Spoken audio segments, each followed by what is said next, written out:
আমাদের অন্য উৎসের দরকার আছে, তাদের জন্য আমাদের কাছে কোনো নসিহত নাই। কারণ আল্লাহ পাক শুরুই করেছেন বইটা আলিফ লাম মিম যালিকাল কিতাব লা রাইবা ফিহি হুদাল লিল মুত্তাকিন আল্লাযীনা ইউমিনুনা বিল গায়বি। যে বিল গায়বি, আলিফ লাম মিম, এটা এমন একটা বই যে বইয়ে কোনো সন্দেহ নাই, এটা মুত্তাকিদের জন্য হেদায়েত। মুত্তাকি কারা? যারা অদৃশ্যে বিশ্বাস করে, গায়েবে বিশ্বাস করে।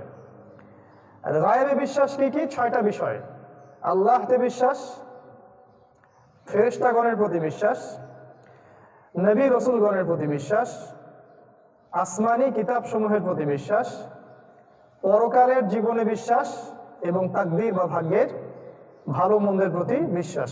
এটা হচ্ছে ইউমিনুনা বিল গায়বি, গায়েবের প্রতি যারা ঈমান রাখে। দেখুন, এই 6টা হচ্ছে ঈমানের পিলার। এই 6টাকে কিন্তু আপনি যুক্তি দিয়ে, বিজ্ঞান দিয়ে, দর্শন দিয়ে ল্যাবরেটরিতে বসে পরীক্ষা করতে পারবেন না।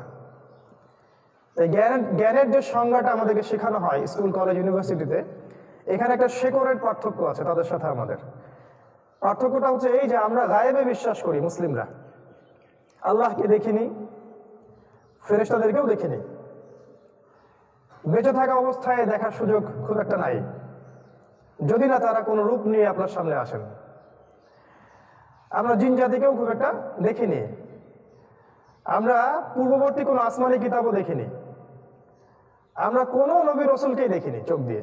ইভেন আমাদের নবী মুহাম্মদ সাল্লাল্লাহু আলাইহি ওয়াসাল্লামকেও কিন্তু আপনি দেখেন নাই। পরকাল, এই জীবনটা আপনি দেখেননি, আমি দেখিনি। এবং তাকদীর বা ভাগ্যের যে ভালো মন্দ, এই বিষয়টা কিন্তু আমরা দেখি নাই। তাই এই যে ঈমানের 6টা পিলার, এই 6টা পিলারকে আমাদেরকে না দেখে বিশ্বাস করতে হয়। এটাই হচ্ছে মুত্তাকিদের প্রথম বৈশিষ্ট্য, ইউমিনুনা বিল গায়বি, অদৃশ্যে বিশ্বাস করে। তো যারা অদৃশ্যে বিশ্বাস করে তাদের এটা মেনে নিতে কোনো আপত্তি নাই যে কোরআন এবং সুন্নাহই মানবতার সকল সমস্যার সমাধান। যদি এই বিশ্বাসটা না থাকে তাহলে তো সে মুসলিম হতে পারে নাই। আর যারা বিশ্বাস করে যে না, জ্ঞান হচ্ছে সেটাই যেটা পরীক্ষা নিরীক্ষা, পর্যবেক্ষণ, যুক্তি, দর্শন দিয়ে প্রমাণ করা যায়, সেটাই হচ্ছে জ্ঞান, যেটা আমাদের ফিলোসফিতে শেখানো হয়েছে, আমাদের স্কুল, কলেজ, ইউনিভার্সিটিতে এটা শেখানো হয় যে জ্ঞান তত্ত্ব, এটাকে আমরা বলি এপিস্টিমোলজি, জ্ঞান তত্ত্ব। তো ওদের মতে জ্ঞানের উৎস হচ্ছে এরকম যুক্তি, কারো কারো মতে জ্ঞানের উৎস হচ্ছে দর্শন, কারো মতে জ্ঞানের উৎস হচ্ছে অভিজ্ঞতা, কারো মতে জ্ঞানের উৎস হচ্ছে পরীক্ষা নিরীক্ষা, পর্যবেক্ষণ করে ল্যাবে প্রমাণ করতে পারলেই সেটা সত্য। অতএব ল্যাবে যেহেতু আপনি আল্লাহকে প্রমাণ করতে পারছেন না, দ্যাট ইজ ওয়াই আল্লাহর কোনো অস্তিত্ব নাই। এটা ওদের কনসেপ্ট অফ ভিউ। যেহেতু মালায়েকা, ফেরেশতাদেরকে আপনি ল্যাবে প্রমাণ করতে পারছেন না, অতএব তাদের অস্তিত্ব বিশ্বাস করানো হবে মৌলবাদী সংস্কৃতি। যেহেতু আপনি আসমানি কিতাব দেখেননি, এটাকে ল্যাবে পরীক্ষা নিরীক্ষা, যুক্তি, দর্শনে প্রমাণ করা যায় না, অতএব আসমানি কিতাবের মধ্যেই সমস্ত সমস্যার সমাধান আছে, এটা আমি হজম করতে পারছি না। আবার পরকাল, এই যে মৃত্যু হবে, কবরের আযাব, জান্নাত, জাহান্নাম, মিজান, ফুলসিরাত, কিছুই তো আমরা দেখি নাই। এবং এগুলোকে আপনি কোনো যুক্তি দিয়ে প্রমাণ করতে পারবেন না, দর্শন দিয়ে প্রমাণ করতে পারবেন না, এমনকি কোনো ল্যাবেও পরীক্ষা নিরীক্ষা, পর্যবেক্ষণের মাধ্যমে প্রমাণ করতে পারবেন না। বিধায় এগুলোর কোনো অস্তিত্বে তারা স্বীকার করে না। এভাবে ঈমানের 6টা পিলারকে যদি আপনি এই যুক্তি, দর্শন আর বিজ্ঞানের কোষ্ঠী পাথরে যাচাই করেন, তাহলে আপনি আল্লাহর অস্তিত্বে বিশ্বাস করতে পারবেন না। বলে রাখছি যে এটা 2 রকম হয়। যদি আপনি ইসলামিক সায়েন্স, ইসলামিক দর্শন এবং ইসলামিক যুক্তি দিয়ে এটাকে বিবেচনা করেন, তাহলে ঈমান রাখতে পারবেন। আর যদি বর্তমান প্রচলিত এই যে আল্লাহ বিরোধী শক্তি, godless world, godless science, godless philosophy এবং গডলেস লজিক, এগুলো দিয়ে যদি আপনি এগুলোকে যাচাই করতে চান, ঈমানের 6টা পিলারকে, আপনি কিন্তু যাচাই করতে পারবেন না। তখন আপনি ঈমান হারা হবেন। আর আমাদের এডুকেশন সিস্টেমের মূল সমস্যা এই জায়গায়, তারা আমাদের এই প্রজন্মগুলোকে এই গডলেস ফাংশনের মধ্য দিয়ে বিশ্বকে দেখতে বলছে এবং ধর্মকে দেখতে বলছে। এই জন্য প্রথম আয়াতটা নিয়ে এতগুলো কথা বললাম, হয়তো আলোচনা একটু জটিল মনে হতে পারে, তবে বারবার শুনলে ক্লিয়ার হয়ে যাবে, ইনশাআল্লাহ রেকর্ড হচ্ছে। তো মূল জায়গাটা হচ্ছে এপিস্টিমোলজি, মানে জ্ঞান তত্ত্বের পার্থক্য সেকুলারদের সাথে, ডেমোক্রেটিকদের সাথে যারা ন্যাশনালিজমে বিশ্বাস করে ওদের সাথে, এই পশ্চিমা সভ্যতার সাথে এবং দাজ্জালীয় যে সিস্টেম সারা বিশ্ব জুড়ে ছড়িয়ে পড়েছে, এদের সাথে আমাদের মৌলিক পার্থক্য হচ্ছে আমরা গায়েবে বিশ্বাস করি, ওরা গায়েবে বিশ্বাস মোটেও করে না। গায়েবে তো বিশ্বাস করেই না। আল্লাহ পাক বলেছেন, যদি তাদের সামনে একটার পর একটা নিদর্শন দেখাও হে নবী, তারপরেও তারা কখনোই ঈমান নিয়ে আসবে না। সুম্মুন বুকমুন উমিয়ুন ফাহুম লা ইয়ারজিউন, তারা বধির, তারা অন্ধ, তারা কোশ্চিনকালেও ঈমান নিয়ে আসবে না। তো পার্থক্যের জায়গাটা বোঝার পরে আমরা আয়াতটার দিকে যাই। আল্লাহ পাক বলেছেন এই আয়াতের মধ্যে, সূরা নাহল আয়াত নম্বর 89 এর মধ্যে, যে হে নবী, আমি আপনার প্রতি এমন একটা কিতাব নাজিল করেছি যেই কিতাব প্রত্যেকটা বিষয়ের ব্যাখ্যা, তিবিয়ানান লিকুল্লি শাই, প্রত্যেকটা বিষয়ের ব্যাখ্যা। যারা এটাকে মেনে নিচ্ছে যে কোরআন প্রত্যেকটা বিষয়ের ব্যাখ্যা, তাদের জন্য এই বইটা হচ্ছে হুদান মানে হেদায়েত, পথ নির্দেশ, ওয়া রাহমাতান এবং দয়া, ওয়া বুশরা এবং সুসংবাদ। কাদের জন্য? লিল মুসলিমিন, মুসলিমদের জন্য। মুসলিম কি? আব্দুল্লাহ, আব্দুর রহমান এসব নাম হলেই কি মুসলিম হওয়া যায়? উত্তর না। যতক্ষণ পর্যন্ত একজন মানুষ আল্লাহ এবং তার রাসূলের বিধানের সামনে নিঃশর্তভাবে আনুগত্য না করতে পারবে, ততক্ষণ পর্যন্ত সে মুসলিম হতে পারবে না। সিম্পল।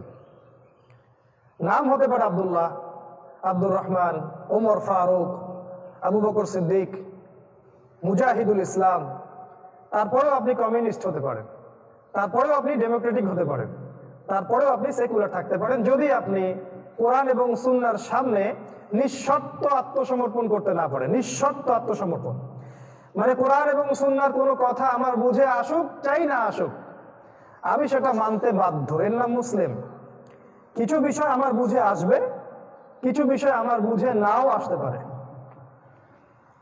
যেমন সালাতের অনেক সায়েন্টিফিক ফজিলত এখন আমরা বলছি, সালাত পড়লে দেহ ভালো থাকে, মাথার রক্ত চলাচল বাড়ে, ইত্যাদি ইত্যাদি অনেক কথা বলা হচ্ছে না, এগুলো এখন আমরা বলতে পারছি। তো সাহাবায়ে কেরাম রাদিয়াল্লাহু আনহু কি এগুলো জানার পরে সালাত আদায় করেছিলেন? যাকাতের অনেক সামাজিক ফজিলত আছে, ইকোনমিক ফজিলত আছে, হজ করলে অনেক ফজিলত হয়, উমরা করলে হয়, রোজা রাখলে ফিজিক্যাল স্ট্রাকচার বডি ভালো থাকে, তাই না? এগুলো জানার পরে কি তারা ইসলাম কবুল করেছেন, নাকি না জেনেই না বুঝেই নিঃশর্তভাবে আল্লাহ এবং তার রাসূলের আনুগত্য করেছেন? কোনটা? উত্তর, তারা নিঃশর্তভাবে আল্লাহ এবং তার রাসূলের আনুগত্য করেছেন। যে ব্যক্তি এই কাজটা করতে পারবে সে ব্যক্তিকে বলা হয় পরিপূর্ণ মুসলিম। বুঝতে পারলাম মুসলিম কাকে বলে? শুধু কোরআন হাদিস পড়লেও মুসলিম হওয়া যায় না, যতক্ষণ পর্যন্ত কোরআন এবং হাদিসের প্রতিটা বিধান সে বাস্তবায়ন না করছে। এই কনসেপ্টে যারা বিশ্বাসী তাদেরকে আমরা মুসলিম বলছি, আত্মসমর্পণকারী বলছি। এবং আল্লাহ পাক বলছেন এই মুসলিমদের জন্যই হচ্ছে কোরআন, সুসংবাদ, হেদায়েত এবং রহমত। আরেকটা সুসংবাদ হচ্ছে এই মুসলিমরাই ইনশাআল্লাহ তাআলা জান্নাতে যাবে। এই জন্য আমরা বলি যে জান্নাত একটা সাম্প্রদায়িক জায়গা আর জাহান্নাম একটা অসাম্প্রদায়িক জায়গা। জাহান্নামে সমস্ত রিলিজিয়নের মানুষ থাকবে, সেখানে ইহুদি থাকবে, সেখানে খ্রিস্টান থাকবে, সেখানে মুশরিকরা থাকবে, সেখানে মুনাফিকরা থাকবে, ইভেন মুসলিম নামধারী যারা ইসলামের শত্রু তারাও থাকবে। এটা একটা অসাম্প্রদায়িক জায়গা। পক্ষান্তরে জান্নাত অসাম্প্রদায়িক জায়গা নয়, এটা পার্টিকুলার কিছু মানুষের জন্য প্রস্তুত করা হয়েছে, যারা নিঃশর্তভাবে কোরআন এবং সুন্নাহর প্রতিটা বিধানের সামনে সামি'না ওয়া আতা'না, শুনলাম মানলাম, এদের জন্য জান্নাত। এখন ডিসাইড আপনি করবেন যে আপনি কি অসাম্প্রদায়িক জাহান্নামে থাকতে চান না সাম্প্রদায়িক জান্নাতে যেতে চান। এই সিদ্ধান্তটা আপনাকেই নিতে হবে। আমরা আপনাকে শুধুমাত্র পথ দেখাতে পারি, আপনাকে ফোর্স করার দায়িত্ব আমাদের নয়। আল্লাহ পাক বলেছেন ফাযাক্কির ইন নাফাআতিয যিকরা, হে নবী আপনি মানুষকে সচেতন করুন যদি উপদেশ কোনো কাজে দেয়। ফাযাক্কির ইন্নামা আনতা মুযাক্কির, আপনি উপদেশ দিন, আপনি শুধুমাত্র একজন উপদেশদাতা। লাস্তা আলাইহিম বিমুসাইতির, আপনি তাদের উপরে দারোগা নন।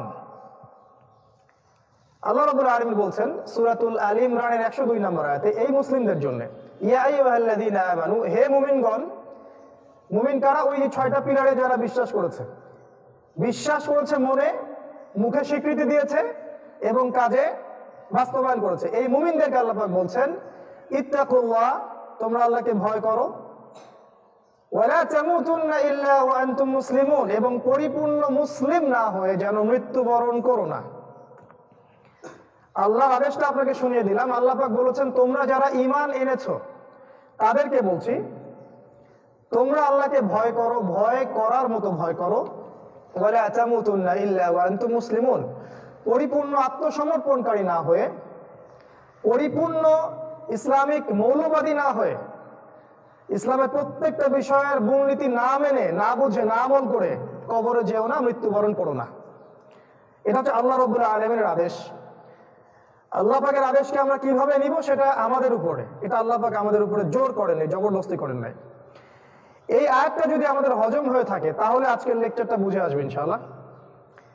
এই আয়াতের সিমিলার আরো কিছু আয়াত আছে, যেমন সূরা কাহফের মধ্যে আছে। সূরা কাহফের 54 নম্বর আয়াতে আছে, আল্লাহ পাক বলেছেন ওয়ালাকাদ সাররাফনা ফি হাযাল কুরআন লিন-নাস মিন কুল্লি মাসাল। আল্লাহ পাক বলেছেন শুধু মুসলিমদের জন্য নয়, আমি পুরো মানব জাতির জন্য এই কোরআনের মধ্যে প্রত্যেকটা বিষয় ব্যাখ্যা করেছি। শুধু মুসলিমদের জন্য নয়, পুরো ম্যানকাইন্ডের জন্য আমি কোরআনের মধ্যে প্রতিটা বিষয় ব্যাখ্যা করেছি। ওয়া কানাল ইনসানু আকসারা শাইইন জাদালা, কিন্তু মানুষ বেশিরভাগ বিষয়ে বিতর্ক করতে বেশি পছন্দ করে। তারা সত্য মানতে চায় না, বিতর্ক করতে বেশি পছন্দ করে। সেই আয়াত আছে সূরা বনী ইসরাঈলের মধ্যে, ওয়ালাকাদ সাররাফনা ফি হাযাল কুরআন লিন-নাস মিন কুল্লি মাসাল ফাআবা আকসারুন নাস ইল্লা কুফুরা। আমি এই কোরআনের মধ্যে মানব জাতির জন্য প্রতিটা বিষয় ব্যাখ্যা করেছি, কিন্তু মানুষ কুফরি করছে, অস্বীকার করছে এবং উদ্ধত আচরণ করছে। তো আল্লাহ পাকের কথা কিন্তু পরিষ্কার। এবার এই কোরআনের ব্যাখ্যা আমরা জানি কি? হাদিস।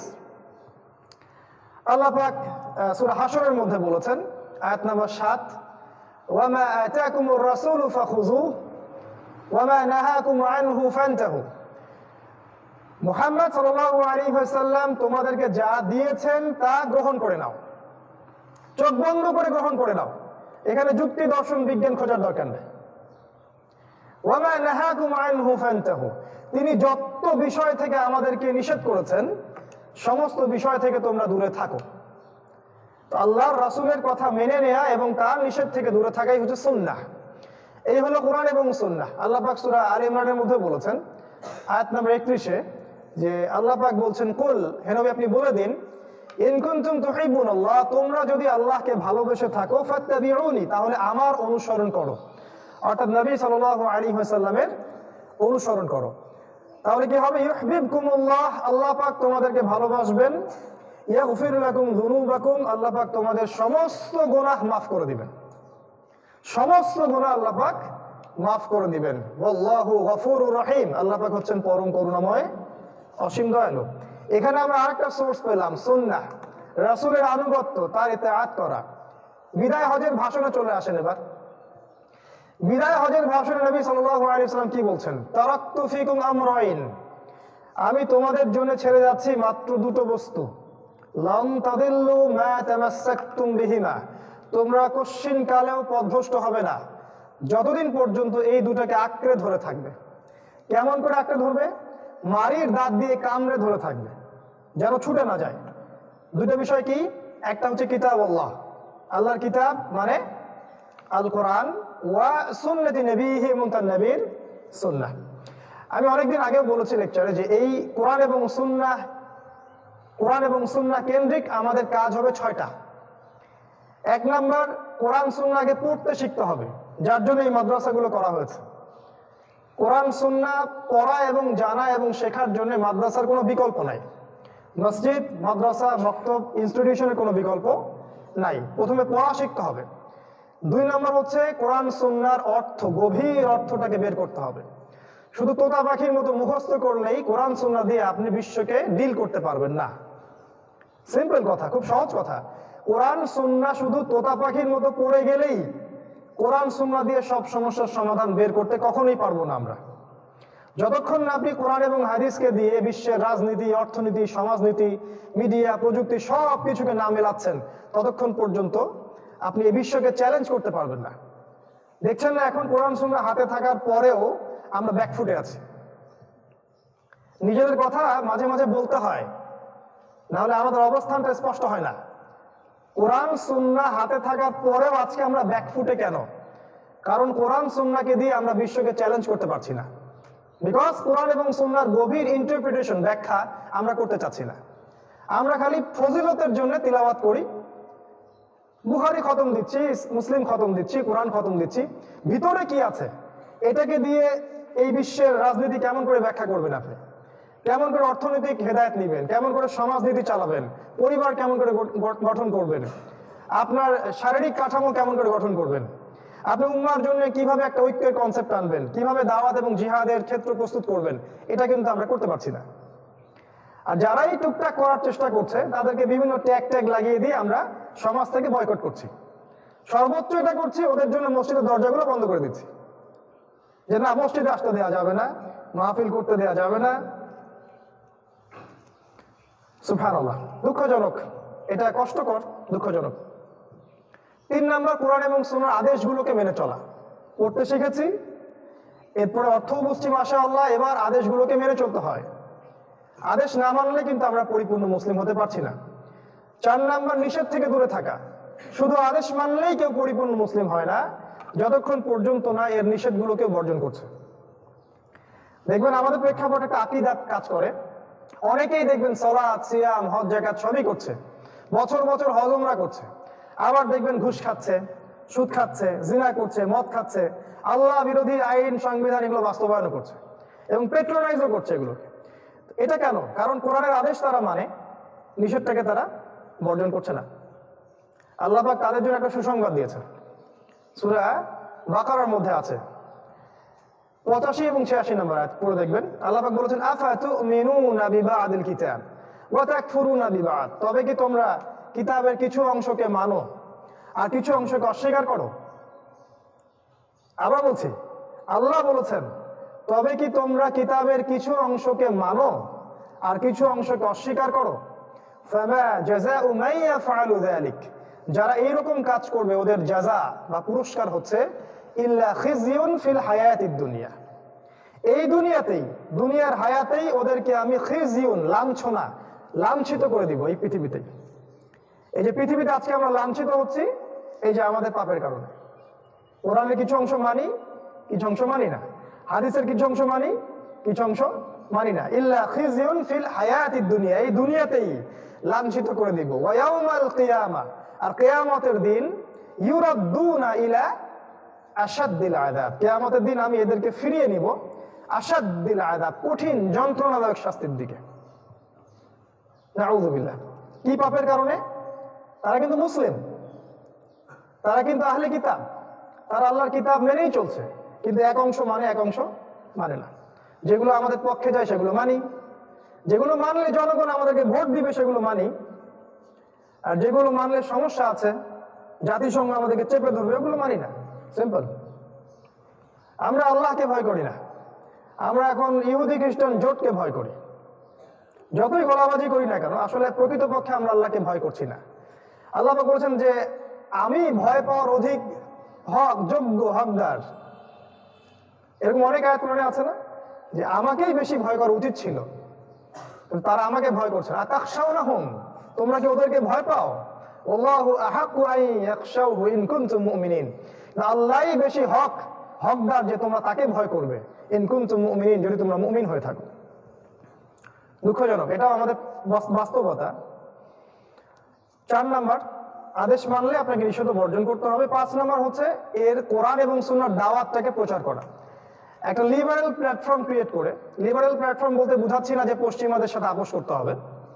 এই লিবারেল শব্দের অর্থ হচ্ছে ইসলামপন্থী যারা আছি সবার ভালোটুকু নিয়ে খারাপটুকুকে বর্জন করে এমন একটা প্ল্যাটফর্ম ক্রিয়েট করা, এমন প্ল্যাটফর্মে দাওয়া দেয়া যেখানে সব ভাইকে এক জায়গায় বসানো যায়, সবাইকে আপোষে সালাম কালাম বিনিময়ের একটা জায়গা করে দেওয়া যায়। সাম্প্রদায়িক দল কেন্দ্রিক দাওয়াত না, ফেরকা কেন্দ্রিক দাওয়াত না, উম্মার জন্য দাওয়াত, এরকম দাওয়াতের একটা প্ল্যাটফর্ম থাকা উচিত ছিল। যারা এই প্ল্যাটফর্মের কথা বলছেন তারা বিতর্কিত, কারণ তাদেরকে আমার মানুষ মনে করছে এরা গোলালু মার্কা মানুষ, এরা সব তরকারি দিয়ে চলে। আফসোস, মানে উম্মার ঐক্য নিয়ে যারাই কথা বলেছে তাদেরকেই অপদস্থ করা হয়েছে বাংলার মাটিতে। বাইরের কথা বাদ দেন, বাংলাদেশে কথা বলছে। কিন্তু এটাই সঠিক মানহাজ, যে আপনাকে কোরআন এবং সুন্নাহর দাওয়াতটা দিতে হবে আমভাবে সবার জন্য, নির্দিষ্ট কোনো দল, নির্দিষ্ট কোনো মাযহাব, নির্দিষ্ট কোনো তরিকা, ফেরকার জন্য নয়। তাহলে যেটা হবে, আপনি জামায়াতের নামে একটা ফেরকায় ঢুকে আসেন। আপনি মনে করছেন আমি এবং আমার সাথে যে 1000 মানুষ আছে এরাই জামায়াত, তাহলে ওই যে ভাই, ওই যে আলেম, তার সাথেও তো আরো 2000 মানুষ আছে, ওরা আবার কি? তাহলে এই কনসেপ্টটা ক্লিয়ার হচ্ছে না। উম্মাহ, এই উম্মাহ হচ্ছে ওয়ান উম্মাহ কনসেপ্ট, এটাই জামাআহ। এর মধ্যে কিছু মানুষ ভুল করে হয়তো শিরকে লিপ্ত হয়ে গেছে, ওদেরকে শিরক থেকে বের করে আনতে হবে। কিছু মানুষ বেদাতে লিপ্ত হয়ে গেছে, ওদেরকে বের করে আনতে হবে। যতক্ষণ পর্যন্ত স্পষ্ট কুফরি, স্পষ্ট শিরক, স্পষ্ট হারাম এবং বেদাতে কেউ লিপ্ত হচ্ছে না, ততক্ষণ পর্যন্ত সে আমার ভাই। যদি তারা লিপ্ত হয়ে যায়, তারপরেও তাদেরকে আমার কাছে ফিরিয়ে আনার জন্য আমাকে হিকমা, পদ্ধতি, কৌশল অবলম্বন করে ওদের কাছে দাওয়া দিয়ে ইসলামের দিকে আনতে হবে। এটা করতে পারিনি বলেই উম্মার মধ্যে কোনো ঐক্য নাই। যতই বড় গলাবাজি করেন তাওহীদপন্থী জনতা, আমাদের 90% মুসলিম না, আপনারা বিভক্ত। কুলুবুহুম শাত্তা, আপনাদের হৃদয় বিভক্ত। আল্লাহ রাসূল বলে গিয়েছিলেন যে আমার উম্মাহ 73 দলে বিভক্ত হয়ে যাবে। 73 মানে নট অনলি 73, নট অনলি 73, এটার মানে হচ্ছে অসংখ্য দলে বিভক্ত হয়ে যাবে। কুল্লুহুম ফিন নার, প্রত্যেকটা দলই জাহান্নামে যাবে, ইল্লা মিল্লাতান ওয়াহিদা, একটা মাত্র দল ছাড়া। মা আনা আলাইহি ওয়া আসহাবি, আমি যার উপরে আছি, আমার সাহাবীরা যার উপরে আছে। তো আমি যার উপরে আছি এবং সাহাবীরা যার উপরে আছে, সাহাবায়ে কেরাম রাদিয়াল্লাহু আনহু কি এভাবে হাজারটা দলে বিভক্ত হয়ে গিয়েছিলেন? তারা খারেজিদের বিরুদ্ধে যুদ্ধ করেছেন, তারপরেও বলেছেন যে তারা আমাদের উম্মারই কেউ। তারা বলেননি তার উম্মার অন্তর্ভুক্ত না, তারা বলেছেন যে তারা বিভ্রান্ত হয়ে গেছে। দেখেছেন, যুদ্ধ হচ্ছে খারেজিদের বিরুদ্ধে, কিন্তু আলী রাদিয়াল্লাহু আনহু কিন্তু বলছেন না যে তারা কাফের, বরং তিনি বলছেন যে খারেজিরা তো কুফরি থেকেই পালিয়ে বেড়াচ্ছে, তারা বিভ্রান্ত। তো আমরা এই যে দাওয়াতের ক্ষেত্রে সংকীর্ণ হয়ে গেছি, এই কারণে দেখা যাচ্ছে যে আমাদের মধ্যে উম্মার ঐক্যবদ্ধ কোনো প্ল্যাটফর্ম কাজ করছে না। তবে আমি খুব আশাবাদী এই কারণে যে বর্তমান যুব সমাজ এবং যুবতীরা যারা আছে, যুবক যুবতী এবং যারা মাশাআল্লাহ ম্যাচিউরড মানসিকতা রাখেন, যারা ওয়ার্ল্ড অ্যাফেয়ার্স গুলো বোঝেন, ইকোনমিক্স বোঝেন, স্পেশালি যারা জেনারেল ব্যাকগ্রাউন্ড থেকে ইসলামের দিকে আসছেন, তাদের মধ্যে আমি লক্ষ্য করছি মাশাআল্লাহ তারা কিন্তু উম্মার ঐক্য নিয়ে কাজ করার চেষ্টা করছেন। এবং আমি দোয়া করি আল্লাহ পাকের কাছে, আল্লাহ পাক তাদেরকে কবুল করুন, আল্লাহুম্মা আমিন। এবং আজ হোক আর কাল হোক, আমরা যদি নাও করতে পারি, আমাদের পরবর্তী প্রজন্ম যেন উম্মাকে ঐক্যবদ্ধ করতে পারে, আল্লাহ পাক সে তৌফিক দান করুন, আল্লাহুম্মা আমিন। দাওয়াতটা হবে লিবারেল, একটা প্ল্যাটফর্ম কেন্দ্রিক, যেখানে সমস্ত মাযহাবের ভাই, মানহাজের ভাই, তরিকার ভাইরা আসবে, বসবে, একে অপরের সাথে সালাম বিনিময় করবে। এটাই সালাফিদের মানহাজ, এটাই রিয়েল সালাফিদের মানহাজ ছিল। আরেকটা কাজ আমরা করিনি, সেটা হচ্ছে কোরআন এবং সুন্নাহর যে আইন শাসনগুলো আছে, হুকুমগুলা, হুদুদ, কিসাস, এগুলোকে আমরা বাস্তবায়ন করি নাই। এটা ছিল 6 নম্বর কাজ, যেটা আমাদের করা উচিত ছিল। আমাদেরকে দাজ্জালের সভ্যতা বুঝিয়েছে যে কোরআন এবং সুন্নাহর আইন, হুদুদ, কিসাস, এগুলোকে শরিয়া ল, এগুলো বাস্তবায়ন করে তারাই যারা ব্যাকডেটেড, যারা সেকেলে, যারা মৌলবাদী। আধুনিক মানুষ তো এটা করে না, আধুনিক মানুষরা এটা করতে পারে না। যেমন একটা বিষয় প্রচলিত আছে সমাজে, যে কোনো সভ্য পুরুষ দুটো বিয়ে করতে পারে না। আমাদের সমাজে এটা প্রচলিত আছে না? একজন ভালো চরিত্রের পরিশুদ্ধ পুরুষ কখন 2টা বিয়ে করতে পারে না। যে 2টো বিয়ে করছে নিশ্চয়ই চরিত্রের মধ্যে কোনো ত্রুটি আছে। নাউযু বিল্লাহি মিন যালিক। এরকমই তারা বুঝিয়েছে, যারা এই যুগে কোরআন এবং সুন্নাহর শরিয়া ল নিয়ে কথা বলছে, তারা সেকেলে মানুষ, তারা মৌলবাদী, তারা ব্যাকডেটেড, বা তারা জঙ্গি, বা তারা সন্ত্রাসী ইত্যাদি। এই কথাগুলো যারা বলছে, ঈমান তাদের কেটে গেছে অনেক আগেই। আল্লাহ রাব্বুল আলামিন কুরআন এবং সুন্নাহর মৌলিক বার্তা দিয়েছেন যে ওয়ামান লাম ইয়াহকুম বিমা আনজালাল্লাহু ফাউলাইকা হুমুল কাফিরুন। সূরা মাইদা আয়াত নাম্বার 44, 45, 47 পড়ে দেখবেন। আল্লাহ পাক বলেছেন, যে ব্যক্তি বা যে সম্প্রদায় বা যে জাতি বা যে গোষ্ঠী, যে কেউ আল্লাহর আইন এবং বিধান দ্বারা শাসন পরিচালনা করে না, তারা কাফের।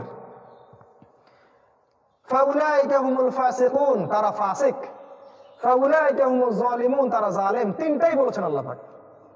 সূরা মাইদা পড়েন, 44, 45-47 নম্বর আয়াত। আল্লাহ পাক বলেছেন, যারা আল্লাহর বিধান দিয়ে শাসন কার্য বিচার ফয়সালা করে না তারা কাফের, তারা জালেম, তারা ফাসিক। তিনটাই। এখানে আসলে ক্লাসিফিকেশনের কিছু নাই যে কাফের হলে এক হুকুম, ফাসিক হলে আরেক হুকুম, জালেম হলে আরেক হুকুম। তিনজনের পরিণতি সেম, জাহান্নাম। জাহান্নামে কাফেরও যাবে, ফাসিকও যাবে, জালেমও যাবে। এই 6 নম্বর কাজটা আমরা করতে পারি নাই। যারা এর পক্ষে কথা বলছে তাদেরকে এখন বিতর্কিত করে ফেলা হচ্ছে। কিন্তু ইনশাআল্লাহ তাআলা আমরা কথা বলি আর নাই বলি, আর এখন যারা আছেন তারা এটা বাস্তবায়ন করুক বা নাই করুক, আগামী অল্প সময়ের মধ্যেই পুরো বিশ্বের প্যাটার্নটা চেঞ্জ হয়ে যাবে ইনশাআল্লাহ। এবং অচিরেই জেরুজালেম থেকে ইসলামী খিলাফা আবারও বাস্তবায়ন হতে যাচ্ছে ইনশাআল্লাহু আযজা ওয়া জাল। পৃথিবীর কোনো শক্তি, কোনো ব্যক্তিগত শক্তি, সামাজিক শক্তি, কোনো সামরিক শক্তি, কোনো অস্ত্র বা কোনো রাষ্ট্র বা কোনো মিডিয়া এর চুল পরিমাণও ক্ষতি করতে পারবে না ইনশাআল্লাহ তাআলা। কারণ আল্লাহর রাসূল মুহাম্মদ সাল্লাল্লাহু আলাইহি ওয়াসাল্লাম অনেক অগণিত সহিহ হাদিসের মধ্যে এর ভবিষ্যৎবাণী করে গেছেন। এটা অবশ্যই হতে যাচ্ছে, হয় আমার দ্বারা, না হয় আপনার দ্বারা, অথবা আপনার বাচ্চাদের দ্বারা, অথবা তাদের বাচ্চাদের দ্বারা। এর চেয়ে বেশি সময় আছে বলে আমাদের কাছে মনে হয় না। এই হচ্ছে আমাদের ফিউচার। আমরা আজকের যে টপিকটা, এই টপিকটাকে বোঝার আগে একটা লম্বা ভূমিকা শেষ করলাম। কারণ যতক্ষণ পর্যন্ত আপনার হজম হবে না যে কোরআন এবং সুন্নায় প্রত্যেকটা বিষয়ের সমাধান আছে, এবং কোরআন সুন্নাহর এই 6টা হক যদি আমরা আদায় করতে পারি, only then and only then আপনি এই রেজাল্টটা পাবেন, তার আগে পাবেন না। রেজাল্ট পাই নাই বিকজ আমরা এই 6টা হক আদায় করতে পারি নাই। বিশ্বাস করেন, আমাদের কনভেনশনাল ইসলামিক স্কলারশিপ এই 6টা হককে বাস্তবায়ন করতে টোটালি ফেল্ড, একদম টোটালি ফেল্ড। একজন জেনারেল শিক্ষিত যুবক যে মাশাআল্লাহ জেনারেল লাইনে 20 বছর 30 বছর পড়াশোনা করেছেন, হতে পারে একটা ভুল ট্র্যাকে একটা সময় তাকে আল্লাহ পাক হেদায়েত দিয়েছেন, সে ইসলামের দিকে এসেছে। এরপরে যখন সে বিশ্বের সাথে ইসলামকে মেলাচ্ছে, তার কাছে মনে হচ্ছে ইসলামের সব সমাধান নাই। আসলেই তার কাছে মনে হচ্ছে যে ইসলাম তো অর্থনীতিকে ডিল করতে পারছে না, ইসলাম দিয়ে তো পলিটিক্সকে ডিল করা যাচ্ছে না, ইসলাম দিয়ে তো বর্তমান এই যে পশ্চিমা সভ্যতার আগ্রাসন এটাকে রোধ করা যাচ্ছে না, মিডিয়া যেভাবে ইসলামকে আক্রমণ করছে কোরআন সুন্নাহ দিয়ে এটাকে রোধ করা যাচ্ছে না। তার কাছে কিন্তু এটা মনে হচ্ছে, এবং সে উত্তর খোঁজার জন্য বিভিন্ন আলেমের কাছে যাচ্ছে। কোনো আলেম তাকে স্যাটিসফাই করতে পারছে না, কোনো আলেম তাকে স্যাটিসফাই করতে পারছে না, ইল্লা মাশাআল্লাহ 2-1 জন আলেমের কথা বাদ দিলাম। এই যদি হয় প্রেক্ষাপট, তার মানে আমরা কোরআন সুন্নাহ সেই হকগুলো বাস্তবায়ন করতে পারি নাই, ব্যর্থ, টোটালি ফেইল্ড।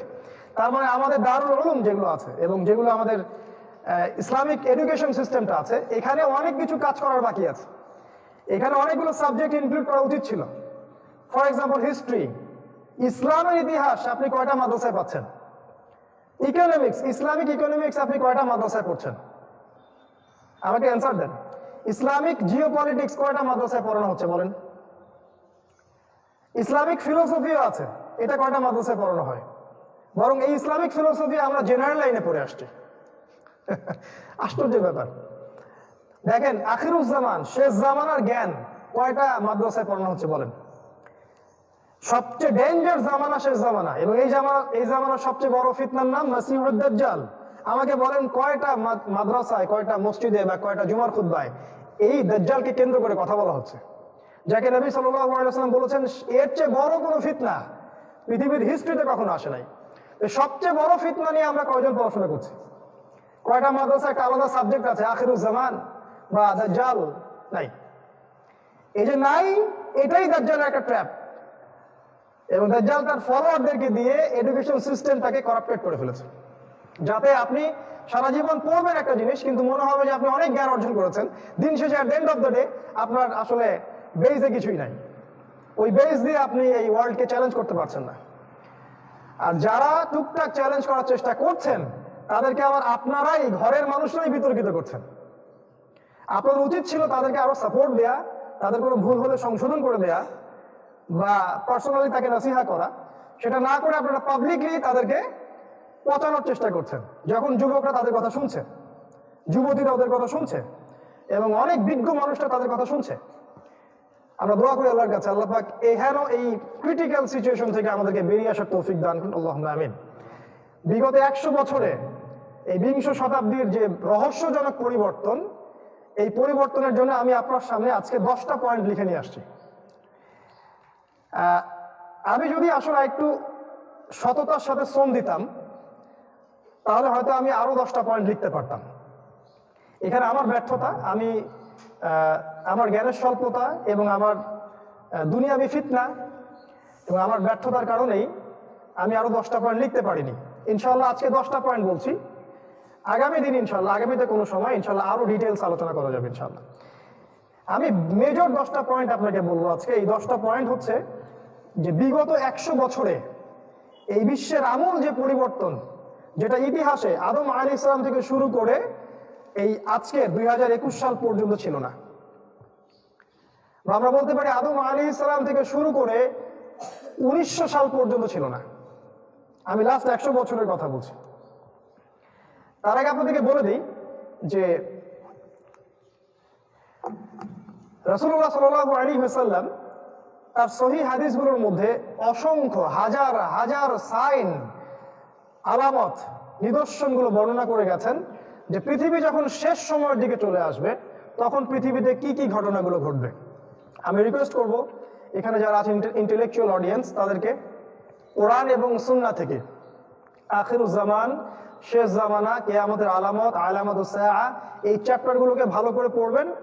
আপনি নিজেই বুঝতে পারবেন যে বিগত 100 বছরে বিশ্বে কত কত নতুন সব আলামতের জন্ম নিয়েছে, যেটা 100 বছর আগে ছিল না।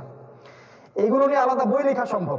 আমি খুব মেজর কয়েকটা 10টা পয়েন্ট বলছি যে আমরা বিগত 100 বছর ধরে এই বিশ্বে রহস্যজনক কিছু পরিবর্তন দেখছি, যেটা হিস্ট্রিতে কখনো ছিল না। নাম্বার 1, সেটা হচ্ছে ইসলামিক খিলাফা এর ধ্বংস। ইসলামিক খিলাফা এর মানে গ্লোবালি ধ্বংস, বৈশ্বিকভাবে ইসলামিক খেলাফত ডিস্ট্রয়েড নাই। এটা প্রথম জিনিস। তাহলে আপনাকে বুঝতে হবে খেলাফা কি জিনিস। খেলাফা হচ্ছে এমন একটা স্টেট, এমন একটা নেশন যেখানে আল্লাহ রাব্বুল আলামিনের যে ওহীর বিধান, সেই বিধান অনুযায়ী সমাজ এবং দেশ পরিচালিত হয়। এর নাম খিলাফা স্টেট।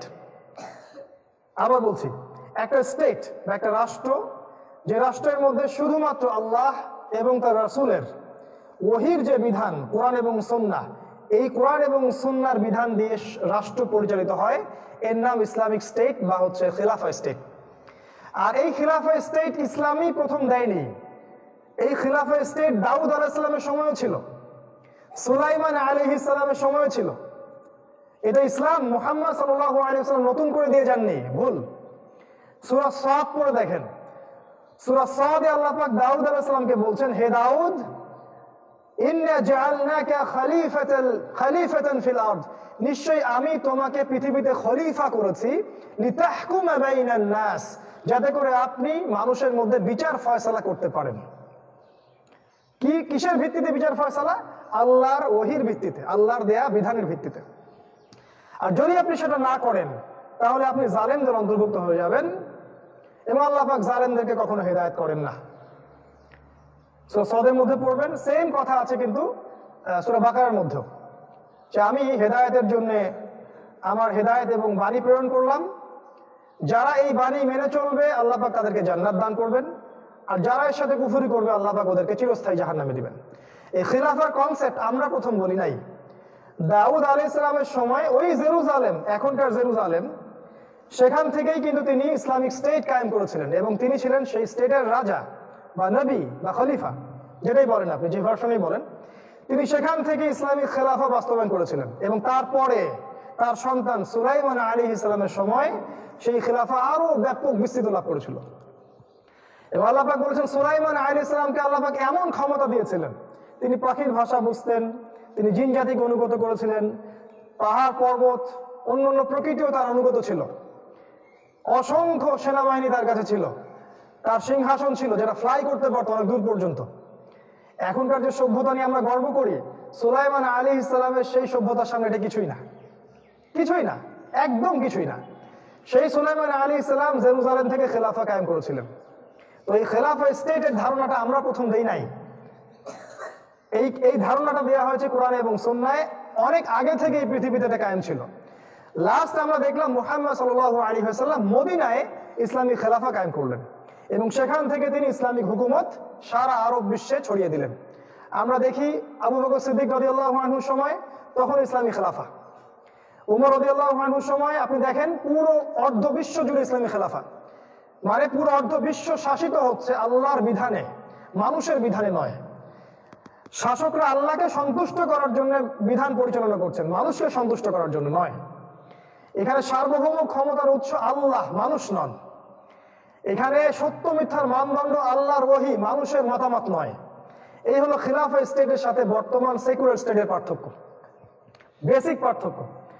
যে সভরেন্টি, সার্বভৌমত্ব খিলাফা স্টেটে আল্লাহর হাতে থাকে, আর ডেমোক্রেটিক কান্ট্রিতে এবং সেকুলার কান্ট্রিতে এটা থাকে মানুষের হাতে। ডেমোক্রেটিক কান্ট্রিতে বেশিরভাগ মানুষ যা বলবে সেটাই সত্য। যদি 100 জন বলে, 100 জনের মধ্যে 99 মানুষ বলে যে সুদ হালাল, তাহলে ডেমোক্রেটিক কান্ট্রিতে সুদ হালাল। যদি একজন বলে সুদ হারাম, কোনো মূল্য নাই, আপনার ভোটে আপনি জিতেন নাই। ওদের কনসেপ্ট এইটা। আর আল্লাহ পাকের কনসেপ্ট কি? 99টা মানুষ যদি 100 জনের মধ্যে বলে সুদ হালাল, কোশ্চিন কালেও সেটা হালাল হবে না। যে একজন বলেছে হারাম, সেটাই হারাম, এটাই চূড়ান্ত। এটা খিলাফা স্টেট, যেখানে আল্লাহর দেয়া বিধান অনুযায়ী শাসন কার্য পরিচালিত হয় এবং সার্বভৌম ক্ষমতার উৎস হচ্ছেন আল্লাহ, মানুষ না, স্টেটও না। বরং স্টেট যতক্ষণ পর্যন্ত আল্লাহর বিধান অনুযায়ী চলছে, আল্লাহ পাক ততক্ষণ রহম করবেন, বরকত দিবেন। আল্লাহ বলেছেন আকাশ এবং জমিনের বরকতের দরজা আমি খুলে দিব, কোনো সমস্যা হবে না ইনশাআল্লাহ। এবং এই স্টেটের রক্ষার জন্য যারা সীমান্ত পাহারা দিবে, এদেরকে বলেছেন আল্লাহ পাক এরা হচ্ছে গাজী, এরাই হবে শহীদ, এবং তাহাজ্জুদ গুজার মানুষের নেকি তারা পাবে। তাদের এক ফোঁটা রক্ত মাটিতে পড়ার আগেই তারা জান্নাতে দেখতে পাবে জায়গা।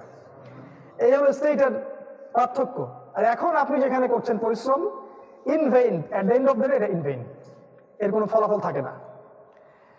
এটা এই মেজর পার্থক্যটা দেখবেন লাস্ট 100 বছরে খিলাফা স্টেটের কনসেপ্টটা উঠে গেছে। যখন খিলাফা স্টেট ছিল, কেমন ছিল চিত্রটা একটু দেখাই। আবু বকর সিদ্দিকের সময় কেউ যাকাত দিতে অস্বীকার করলে রাষ্ট্র তার বিরুদ্ধে যুদ্ধ ঘোষণা করত, এবং একটা ছাগলের খুঁট যদি কেউ যাকাত না দিত, তার বিরুদ্ধেও যুদ্ধ ঘোষণা করা হতো, এবং এতে করে রাষ্ট্রের অর্থনীতি সমৃদ্ধশালী হতো। বাংলাদেশে আজকে এত মানুষ আছে যাদের যাকাতের টাকা যদি কালেকশন করা যেত, পদ্মা সেতুর মতো 10টা সেতু করা সম্ভব, শুধু যাকাতের টাকা দিয়ে, কিচ্ছু লাগে না, রাষ্ট্রীয় ট্যাক্সেরও দরকার নাই, অনলি যাকাত। এমনও মানে ব্যক্তি আছে বাংলাদেশে যারা বাইরে এত টাকা পয়সা পাচার করেছে, যাদের ওই টাকাটা, কালো টাকা যদি আপনি যাকাতটা নিতে পারতেন বা আনতে পারতেন, ওই টাকা তো যাকাত হয় কিনা এটা আরেকটা ফতোয়া, ওইটা যদি আনতে পারতেন তাহলে ওই টাকা দিয়ে আপনি দেশের এমন যত পতিতা আছে সমস্ত পতিতার আপনি কর্মসংস্থান করতে পারতেন। তো খিলাফা স্টেটের কনসেপ্টটাই ডিফারেন্ট। আবু বকর সিদ্দিকের সময় এটা ছিল। ওমর রাদিয়াল্লাহু আনহুর সময় দেখেন, তিনি বলছেন যে আমি ভয় করি যে ইরাকের ফোরাত নদীর তীরে যদি কোনো ছাগলের বাচ্চা না খেয়ে মারা যায়, আমি ওমর ভয় করছি যে আল্লাহ পাক এই জন্য হয়তো আমাকে জবাবদিহি করাবেন। আজকে এটা আপনি কোথায় পাবেন? তিনি খুতবা দিতে উঠেছেন, তার গায়ে 2টা জামা, জনগণ তাকে প্রশ্ন করছে যে আপনার গায়ে 2টা জামা কেন, আমাদের গায়ে একটা জামা কেন? আপনি আমাদেরকে একটা করে দিলেন, কিন্তু আপনার গায়ে 2টা কেন? এই কোয়েশ্চেন আপনি এখনকার সোকল ডেমোক্রেটিক কান্ট্রিতে কোথায় করতে পারবেন? বরং আপনার কল্লা থাকবে না, আপনি যাবজ্জীবন, আপনাকে খুঁজেই পাওয়া যাবে না। মেজর পার্থক্য এখানে। পার্থক্যটা কি? এখানে আল্লাহকে সন্তুষ্ট করার জন্য এই রাষ্ট্রপ্রধানরা কাজ করে, এবং এখানে জনগণ সার্বভৌম ক্ষমতার অধিকারী নয়, সার্বভৌম ক্ষমতার অধিকারী আল্লাহ সুবহানাহু ওয়া তাআলা। তাবারাকাল্লাযী বিয়াদিহিল মুলক, যার হাতে সার্বভৌম ক্ষমতা। যে কোনো যুগে তাকান, রাসূল সাল্লাল্লাহু আলাইহি ওয়াসাল্লামের যুগে, আবু বকর সিদ্দিকের যুগে, উসমান রাদিয়াল্লাহু আনহুর যুগে, ওমর ফারুকের যুগে, যখন ইসলামী খেলাফত ছিল, তখনকার চিত্রটা দেখবেন, কেউ জুলুমের শিকার হচ্ছে না, ওখানে জিনা হচ্ছে না, মদ পান কেউ করছে না, কেউ সুদ খাচ্ছে না, কেউ দুর্নীতি করছে না।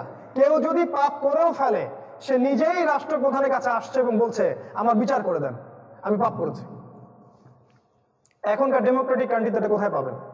সব জায়গায় দেখবেন সুদ, রিবা, সব জায়গায় ঘুষ ছাড়া কাজ হবে না, সব জায়গায় করাপশন, দুর্নীতি, প্রতিটা প্রজেক্টে দুর্নীতি। রাষ্ট্র থেকে হয়তো ঠিকই টাকা পয়সা আসে, কিন্তু দুর্নীতি করতে করতে করতে করতে সেই টাকা জনগণের কাছে পৌঁছে না। অনেকে মনে করতে পারেন পলিটিক্যাল কথাবার্তা আবার কেন বলছে ইসলামিক লেকচারে? Because politics is a part of Islam, এগুলো ইসলামের অংশ। যদি আপনার ইসলাম আপনাকে ঘরের কোন তসবিহ দ্বারা টেপা শেখায়, আমাদের ইসলাম সেটা শেখায় না। আমাদের ইসলাম শেখায় আমরা জেরুজালেম থেকে ইনশাআল্লাহ বিশ্ব শাসন করব, অচিরেই ইনশাআল্লাহ, অপেক্ষা করতে থাকেন। তো এখন আপনি চিত্রটা দেখবেন, এখানে রিবা, সুদ, জিনা, ঘুষ, মাদক, দুর্নীতি, করাপশন সব চলছে, কিন্তু খিলাফা স্টেটে এটা চলার কোনো সুযোগ ছিল না। ইভেন একজন খলিফা যদি আল্লাহ বিরোধী কোনো কাজ করতেন তখন তাকে অপসারণ করে ফেলা যেত। আবু বকর সিদ্দিক রাদিয়াল্লাহু আনহু এই উম্মার সবচেয়ে পরেজগার মানুষ এবং তিনিই প্রথম জান্নাতে যাবেন এই উম্মার মধ্যে, আমাদের নবীজির পর। তিনি দাঁড়িয়ে যখন ভাষণ দিচ্ছেন তিনি বলছেন যে যতক্ষণ পর্যন্ত আমি আল্লাহ এবং তার রাসূলের আনুগত্য করব তোমরাও আমার আনুগত্য করবে, আর যদি আমি আল্লাহর ওয়াইন আসাইতু কিতাব আল্লাহ ওয়া সুন্নাতি নবী, আমি যদি আল্লাহ এবং তার রাসূলের সুন্নাহকে অগ্রাহ্য করি বা অবাধ্য হই, লা তুআতা লি আলাইকুম, আমার উপরে তোমাদের কোনো আনুগত্য নাই। এরকম কথা কেউ বলতে পারে এখন? এগুলো স্বপ্নে ভাববেন। তো এখন এই যে খিলাফা স্টেট নাই, এটা আপনি জাদুঘরে পাবেন। এখন একটা কথা বলি, লাস্ট 100 বছরে এই খিলাফা স্টেট তুলে দেওয়া হয়েছে 1914 সাল থেকে, যখন বিশ্ব থেকে একটা রাষ্ট্র মাথা চাড়া দিয়ে উঠলো। হঠাৎ করে বিশ্বের মানুষ তাকে চিনতই না যে ব্রিটেন নামে কোনো রাষ্ট্র জন্ম হচ্ছে। ওই ফরাসি বিপ্লবের পর থেকে দেখবেন হিস্ট্রি ঘাটলে আস্তে আস্তে আস্তে আস্তে একটা রাষ্ট্র, ছোট্ট একটা দ্বীপ রাষ্ট্র এতটুকু, সে রাইজ করতে শুরু করলো। সমস্ত সায়েন্টিফিক টেকনোলজিক্যাল রেভলিউশন সেখানে আসতে থাকলো, শিল্প বিপ্লব, এই বিপ্লব সেই বিপ্লব, একটা রাষ্ট্র থেকেই। এটাই সবচেয়ে আশ্চর্যজনক বিষয়। আর একটা সভ্যতা থেকে, ওই পশ্চিমা সভ্যতা, পৃথিবীর অন্য কোনো সভ্যতা আপনি এটা পাচ্ছেন না, দেখছেন ওখান থেকে বের হচ্ছে। এবং তারা ওই সায়েন্টিফিক রেভলিউশন এবং টেকনোলজিক্যাল রেভলিউশনটাকে ন্যায়ের পথে কাজে লাগালো না, অন্যায় এবং জুলুমের দিয়ে সারা বিশ্ব শাসন করা শুরু করলো। বিশ্বের এমন কোনো পোর্ট বন্দর তারা বাকি রাখলো না যেখানে তারা কলোনি স্থাপন করলো না। এবং যতক্ষণ ওদের স্বার্থ উদ্ধার না হচ্ছে ততক্ষণ পর্যন্ত তারা ডিকলোনাইজও করলো না, সেখান থেকে উইথড্র করলো না। ওই রাষ্ট্র থেকে একটা রেভলিউশন দেখতে পাচ্ছি। এরপরে দেখা যায় যে ওই ছোট্ট রাষ্ট্রটা একটা বিশ্বকে শাসন করার যে এজেন্ডা, এই এজেন্ডার মধ্যে প্রথম পদক্ষেপ হিসেবে ইসলামী খেলাফাটাকে দুনিয়া থেকে বিদায় নেওয়ার জন্য প্ল্যান করলো। এবং প্ল্যানে তারা সফল হলো। তারা মুসলিমদের মধ্যে অভ্যন্তরীণ ট্রোনদল সৃষ্টি করে দিল। আরব জাতীয়তাবাদ এবং তুর্কি জাতীয়তাবাদের ধোঁয়া তুলে তারা আরবদের সাহায্য নিয়ে তুর্কিদের উসমানীয় যে খেলাফা ছিল এই খেলাফাটাকে 1914 সালে তারা ধ্বংস করে দিল। আর একটা কথা বলে রাখি হিস্ট্রি ছাত্র হিসেবে, 1914 সালের আগে পুরো বিশ্ব থেকে একসাথে ইসলামিক খেলাফা কখনো চলে যায়নি, কখনো না। পুরো ওয়ার্ল্ড থেকে ইসলামিক খেলাফা একেবারেই চলে গেছে এমন কখনো হয়নি। হয়তো কোনো একটা জায়গা থেকে চলে গেছে, অন্য একটা জায়গায় হয়েছে, আবার অন্য একটা জায়গা থেকে চলে গেছে আর একটা জায়গায় হয়েছে। দেখবেন যে হয়তো ইরাক থেকে নাই, সিরিয়া থেকে নাই, আপনি দেখবেন হয়তো ওই কর্ডোভার দিকে আছে, আবার ওই দিকে নাই দেখবেন ফাতেমিদের মধ্যে আছে, আবার দেখবেন ফাতেমিদের মধ্যে নাই দেখবেন ওই যে সালাউদ্দিন আইয়ুবী ওনাদের মধ্যে আছে, আবার কোথাও নাই উসমানীয় খেলাফা তুর্কির মধ্যে আছে। এই লাস্ট এই যে শেলটা, লাস্টের শেল উসমানীয় খেলাফা, এটাকে এই ব্রিটেনের সহযোগিতা নিয়ে ইহুদি এবং খ্রিস্টানরা একত্রিত হয়ে তারা ডিস্ট্রয় করে দিল। এখানে মুসলিমরাও এদের সহযোগী ছিল, মুসলিমরা এদেরকে সহযোগিতা করেছে। এই খেলাফা কনসেপ্টটা চলে গেছে বিশ্ব থেকে। এখন আপনি এমন কোন রাষ্ট্র খুঁজে পাবেন না যে রাষ্ট্রটা আল্লাহর সার্বভৌমত্বে চলে, যে রাষ্ট্রের সার্বভৌম ক্ষমতার অধিকারী আল্লাহ, যেখানে আল্লাহ পাকের বিধান এবং শাসন 100% বাস্তবায়ন হচ্ছে, কোথাও পাবেন না। যা দেখছেন এগুলো আইওয়াস। এটা প্রথম কথা। দেখেন এটা যে চলে গেছে, কারো কিন্তু ঘুম হারাম হয়নি।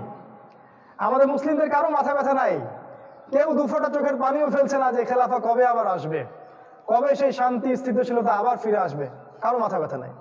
সবাই আমরা মারামারি কাটাকাটিতে ব্যস্ত আছি, আপোষে হিংসা, গীবত, তহমত, ইখতিলাফি মাসআলাগুলো নিয়ে ব্যস্ত আছি। এদিকে দেখেন ওরা কিন্তু ওদের খেলাফা ঠিকই বাস্তবায়ন করে ফেলেছে। সেটা কি? সেটা হচ্ছে ইহুদি এবং খ্রিস্টানদের অ্যালায়েন্স। এই অ্যালায়েন্সের মাধ্যমে তারা বিশ্ব শাসন করছে, তাদের যে এজেন্ডা সেগুলো সারা বিশ্বে তারা ছড়িয়ে দিয়েছে এবং মুসলিমরা প্রতিটা দেশে তাদের এজেন্ডা বাস্তবায়ন করছে। ওরা কিন্তু ওদের উদ্দেশ্যে সম্পূর্ণ সফল। এটা হচ্ছে 1 নম্বর পয়েন্ট, যেটা এই 100 বছরে দেখবেন আপনি, লাস্ট 100 বছরে ইসলামী খেলাফা গন ডিস্ট্রয়েড। তবে আসার কথা হচ্ছে এই, ইনশাআল্লাহ আগামী অল্প কিছু সময়ের মধ্যেই এই ইসলামী খেলাফা আবারও বাস্তবায়িত হবে ইনশাআল্লাহ। না, বাংলাদেশ থেকে নয়। অতএব আমি বাংলাদেশে যারা আছেন তাদেরকে উদ্বিগ্ন না হওয়ার অনুরোধ করছি যে আমরা আবার এখানে কিছু করবো না ইনশাআল্লাহ, আমাদের করার প্রয়োজন হবে না। আল্লাহ রাসূল সাল্লাল্লাহু আলাইহি ওয়াসাল্লাম বলেছেন খেলাফা বাস্তবায়ন হবে ওই জেরুজালেম থেকে। এবং যখন বাস্তবায়িত হবে ইমামুল মাহদি এবং ঈসা আলাইহিস সালামের হাত ধরে, তখন বিশ্বের কোনো শক্তি তাদের সামনে দাঁড়াতে পারবে না। এখন আমরা যেখানে লেকচার দিচ্ছি এই জায়গাটাও খিলাফার আন্ডারে চলে আসবে ইনশাআল্লাহ। কোনো শক্তি এটাকে ঠেকাতে পারবে না। এই বাকি সময়টুকুতে তাদের উদ্বিগ্ন হওয়ার কিছু নাই। যারা আবার আমাদেরকে ট্রেডমার্ক করছেন তাদেরকে উদ্বিগ্ন না হওয়ার আহ্বান জানাবো আর কি ইনশাআল্লাহ। আমরা মেসেজ পৌঁছে দিচ্ছি। 2 number, universal new world order, এটা আসছে লাস্ট 100 বছর। কিভাবে এটা আসছে? মূলত ইহুদি এবং খ্রিস্টানদের একটা ঐক্য জোটের মাধ্যমে, যাদেরকে আমরা বলি জায়নিস্ট মুভমেন্ট। আচ্ছা, এই মুভমেন্ট সম্পর্কে কি কোরআনে কিছু বলা আছে? আছে। আমি কিন্তু বলেছি প্রথমে একটা আয়াত, কোরআন প্রতিটা বিষয়ের ব্যাখ্যা। আল্লাহ পাক সূরা মাইদায় বলেছেন, আয়াতটা একটু শুনেন। আল্লাহ পাক সূরা মাইদায় বলেছেন, ইয়া আইয়ুহাল্লাযীনা আমানু, হে মুমিনগণ, লা তাত্তাখিযুল ইয়াহুদা ওয়ান নাসারা আউলিয়া, তোমরা ইহুদি এবং খ্রিস্টানদেরকে বন্ধু রূপে গ্রহণ করো না। কোন ইহুদি কোন খ্রিস্টানকে? আল্লাহ পাক বলেন বা'দুহুম আউলিয়া ও বা'দ, যারা একে অপরের বন্ধু। ইহুদি এবং খ্রিস্টানদের মধ্যে যারা একে অপরের বন্ধু, তাদেরকে তোমরা বন্ধু রূপে গ্রহণ করো না। বিশ্বের দিকে তাকালে আপনি বুঝতে পারবেন বিশ্বের সব ইহুদি এবং সব খ্রিস্টান একে অপরের বন্ধু না। না, আমেরিকা এবং রাশিয়া পরস্পর বন্ধু নয়। আপনার কাছে বাহ্যিকভাবে মনে হচ্ছে যে আল কুফার মিল্লাতুন ওয়াহিদা, ইন্টারনালি কুলুবুহুম শাত্তা, ওদের হৃদয় আলাদা। আমেরিকা খুবই আগ্রহী, lasting for war with Russia, তারা রাশিয়ার সাথে যুদ্ধ করার জন্য খুবই আগ্রহী। যে কোনো সময় তারা রাশিয়ার সাথে যুদ্ধ করতে চায় এবং আমেরিকা চায় যে কোনো সময় রাশিয়া এবং চায়নার যে অ্যালায়েন্সটা আছে এটাকে ভেঙে ফেলতে। তারা একে অপরের বন্ধু না। সামনের নিউক্লিয়ার ওয়ারটা মূলত এদের মধ্যেই হবে, পরের দিকে মুসলিমরা এখানে ইনভলভ হয়ে যাবে আর কি। আল্লাহ পাক এখানে বলেছেন ওই ইহুদি ওই খ্রিস্টানদেরকে বন্ধুরূপে গ্রহণ করো না যারা নিজেদের মধ্যে একে অপরের বন্ধু। এটাকে আমরা বলি জায়নিস্ট মুভমেন্ট। বিশ্বাস করেন 1897 সালের আগে বিশ্বে ইহুদি খ্রিস্টানদের মধ্যে কোন ঐক্য জোটই ছিল না। সিরিয়াসলি বলছি, রাসূলুল্লাহ সাল্লাল্লাহু আলাইহি ওয়াসাল্লামের যুগে তাকিয়ে দেখেন, ওইখানে ইহুদি ছিল না, খ্রিস্টান ছিল, মুশরিক ছিল।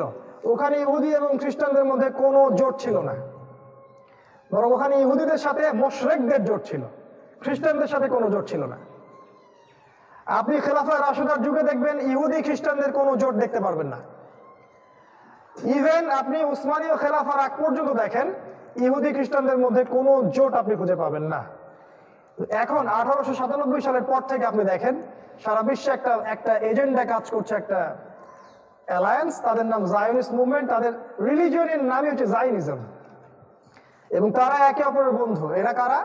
এদের মূল হোতা হচ্ছে ইসরায়েল, এবং ইসরায়েলের সাথে বন্ধুত্ব করেছে প্রথমে ব্রিটেন, তারপরে ওই পশ্চিমা সভ্যতার দেশগুলো, ফ্রান্স, ইতালি, আমাদের কানাডা, আমাদের জার্মানি।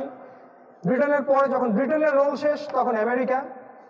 এখন দেখা যাবে যে ইসরায়েলের সাথে আছে আমেরিকা, অস্ট্রেলিয়া, আপনার ব্রিটেন, আপনার ফ্রান্স, আপনার এই যে এদিকে কানাডা, এদিকে আমাদের পার্শ্ববর্তী অনেক কান্ট্রি, ইন্ডিয়া, ওইদিকে দেখবেন আপনি কি বলবো পশ্চিমা এই যে এদিকে উত্তর আফ্রিকার দেশগুলোর মধ্যে কিছু আছে, আর একদম পশ্চিমের কান্ট্রিগুলোর মধ্যে ছোট ছোট কিছু দেশও এদের সাথে আছে। এই অ্যালায়েন্সটা একসাথে কি করছে তাহলে? এই অ্যালায়েন্সটা যেটা করছে,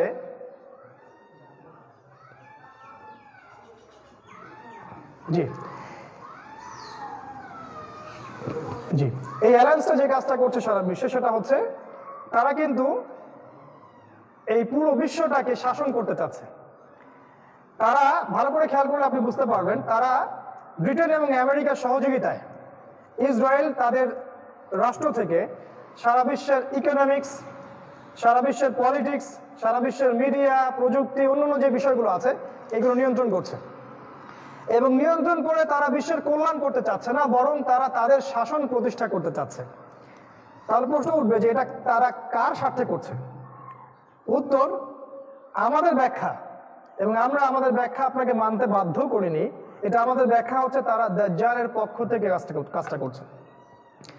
আমরা জানি যে মাসিহুদ দাজ্জাল জেরুজালেম থেকে বের হবে এবং সেখান থেকে সে সারা বিশ্ব শাসন করবে। আমরা দেখতে পাচ্ছি এখান থেকেই এখন সারা বিশ্বের প্রতিটা বিষয় নিয়ন্ত্রণ করা হচ্ছে। এই অ্যালায়েন্সটা আপনি 100 বছর আগে খুঁজে পাবেন না। এই লাস্ট 100 বছরে এই অ্যালায়েন্সটা বিশ্বে কাজ করছে। এবং বিশ্বাস করেন, পৃথিবীর এমন কোনো কান্ট্রি নাই এবং এমন কোনো সেক্টর নাই যেটা ওদের নখদর্পণে নাই। এই সায়েন্সের নামে বলেন, টেকনোলজির নামে বলেন, এই সেকুলার স্টেটের নামে বলেন, আপনার এই যে ডেমোক্রেসির নামে বলেন, বা মিডিয়া প্রযুক্তির নামে বলেন, যে কোনো কিছুর নামেই তারা ওদের এজেন্ডাগুলোকে বাস্তবায়ন করছে। এবং তারা পুরো বিশ্ব জুড়ে ওদের যে প্রোপাগান্ডা, এটাকে এতটা প্রতিষ্ঠিত করেছে যেটাকে আপনি এখন চাইলেও উড়িয়ে দিতে পারবেন না। তারা এতটাই শক্তিশালী। এর জন্য তারা মূলত দায়ী নয়, তারা তাদের প্রতি ক্রেডিট দিচ্ছি না আমি, এখানে ডিসক্রেডিট হচ্ছে আমাদের মুসলিমদের। এটা 2 নম্বর পয়েন্ট। ভাববেন এটা নিয়ে, এই জায়নিস্ট মুভমেন্টটাকে নিয়ে ভাববেন, যেটা সারা বিশ্বে 100 বছর আগে ছিল না। লাস্ট 100 বছরে এটা এসেছে। কথাটা কেন বলছি জানেন বারবার? কারণ অনেকেই বলেন, যখন আমরা আখিরুজ্জামান নিয়ে কথা বলি তখন অনেকেই বলেন এই আলামতগুলো আগেও ছিল, এগুলো নতুন নয়।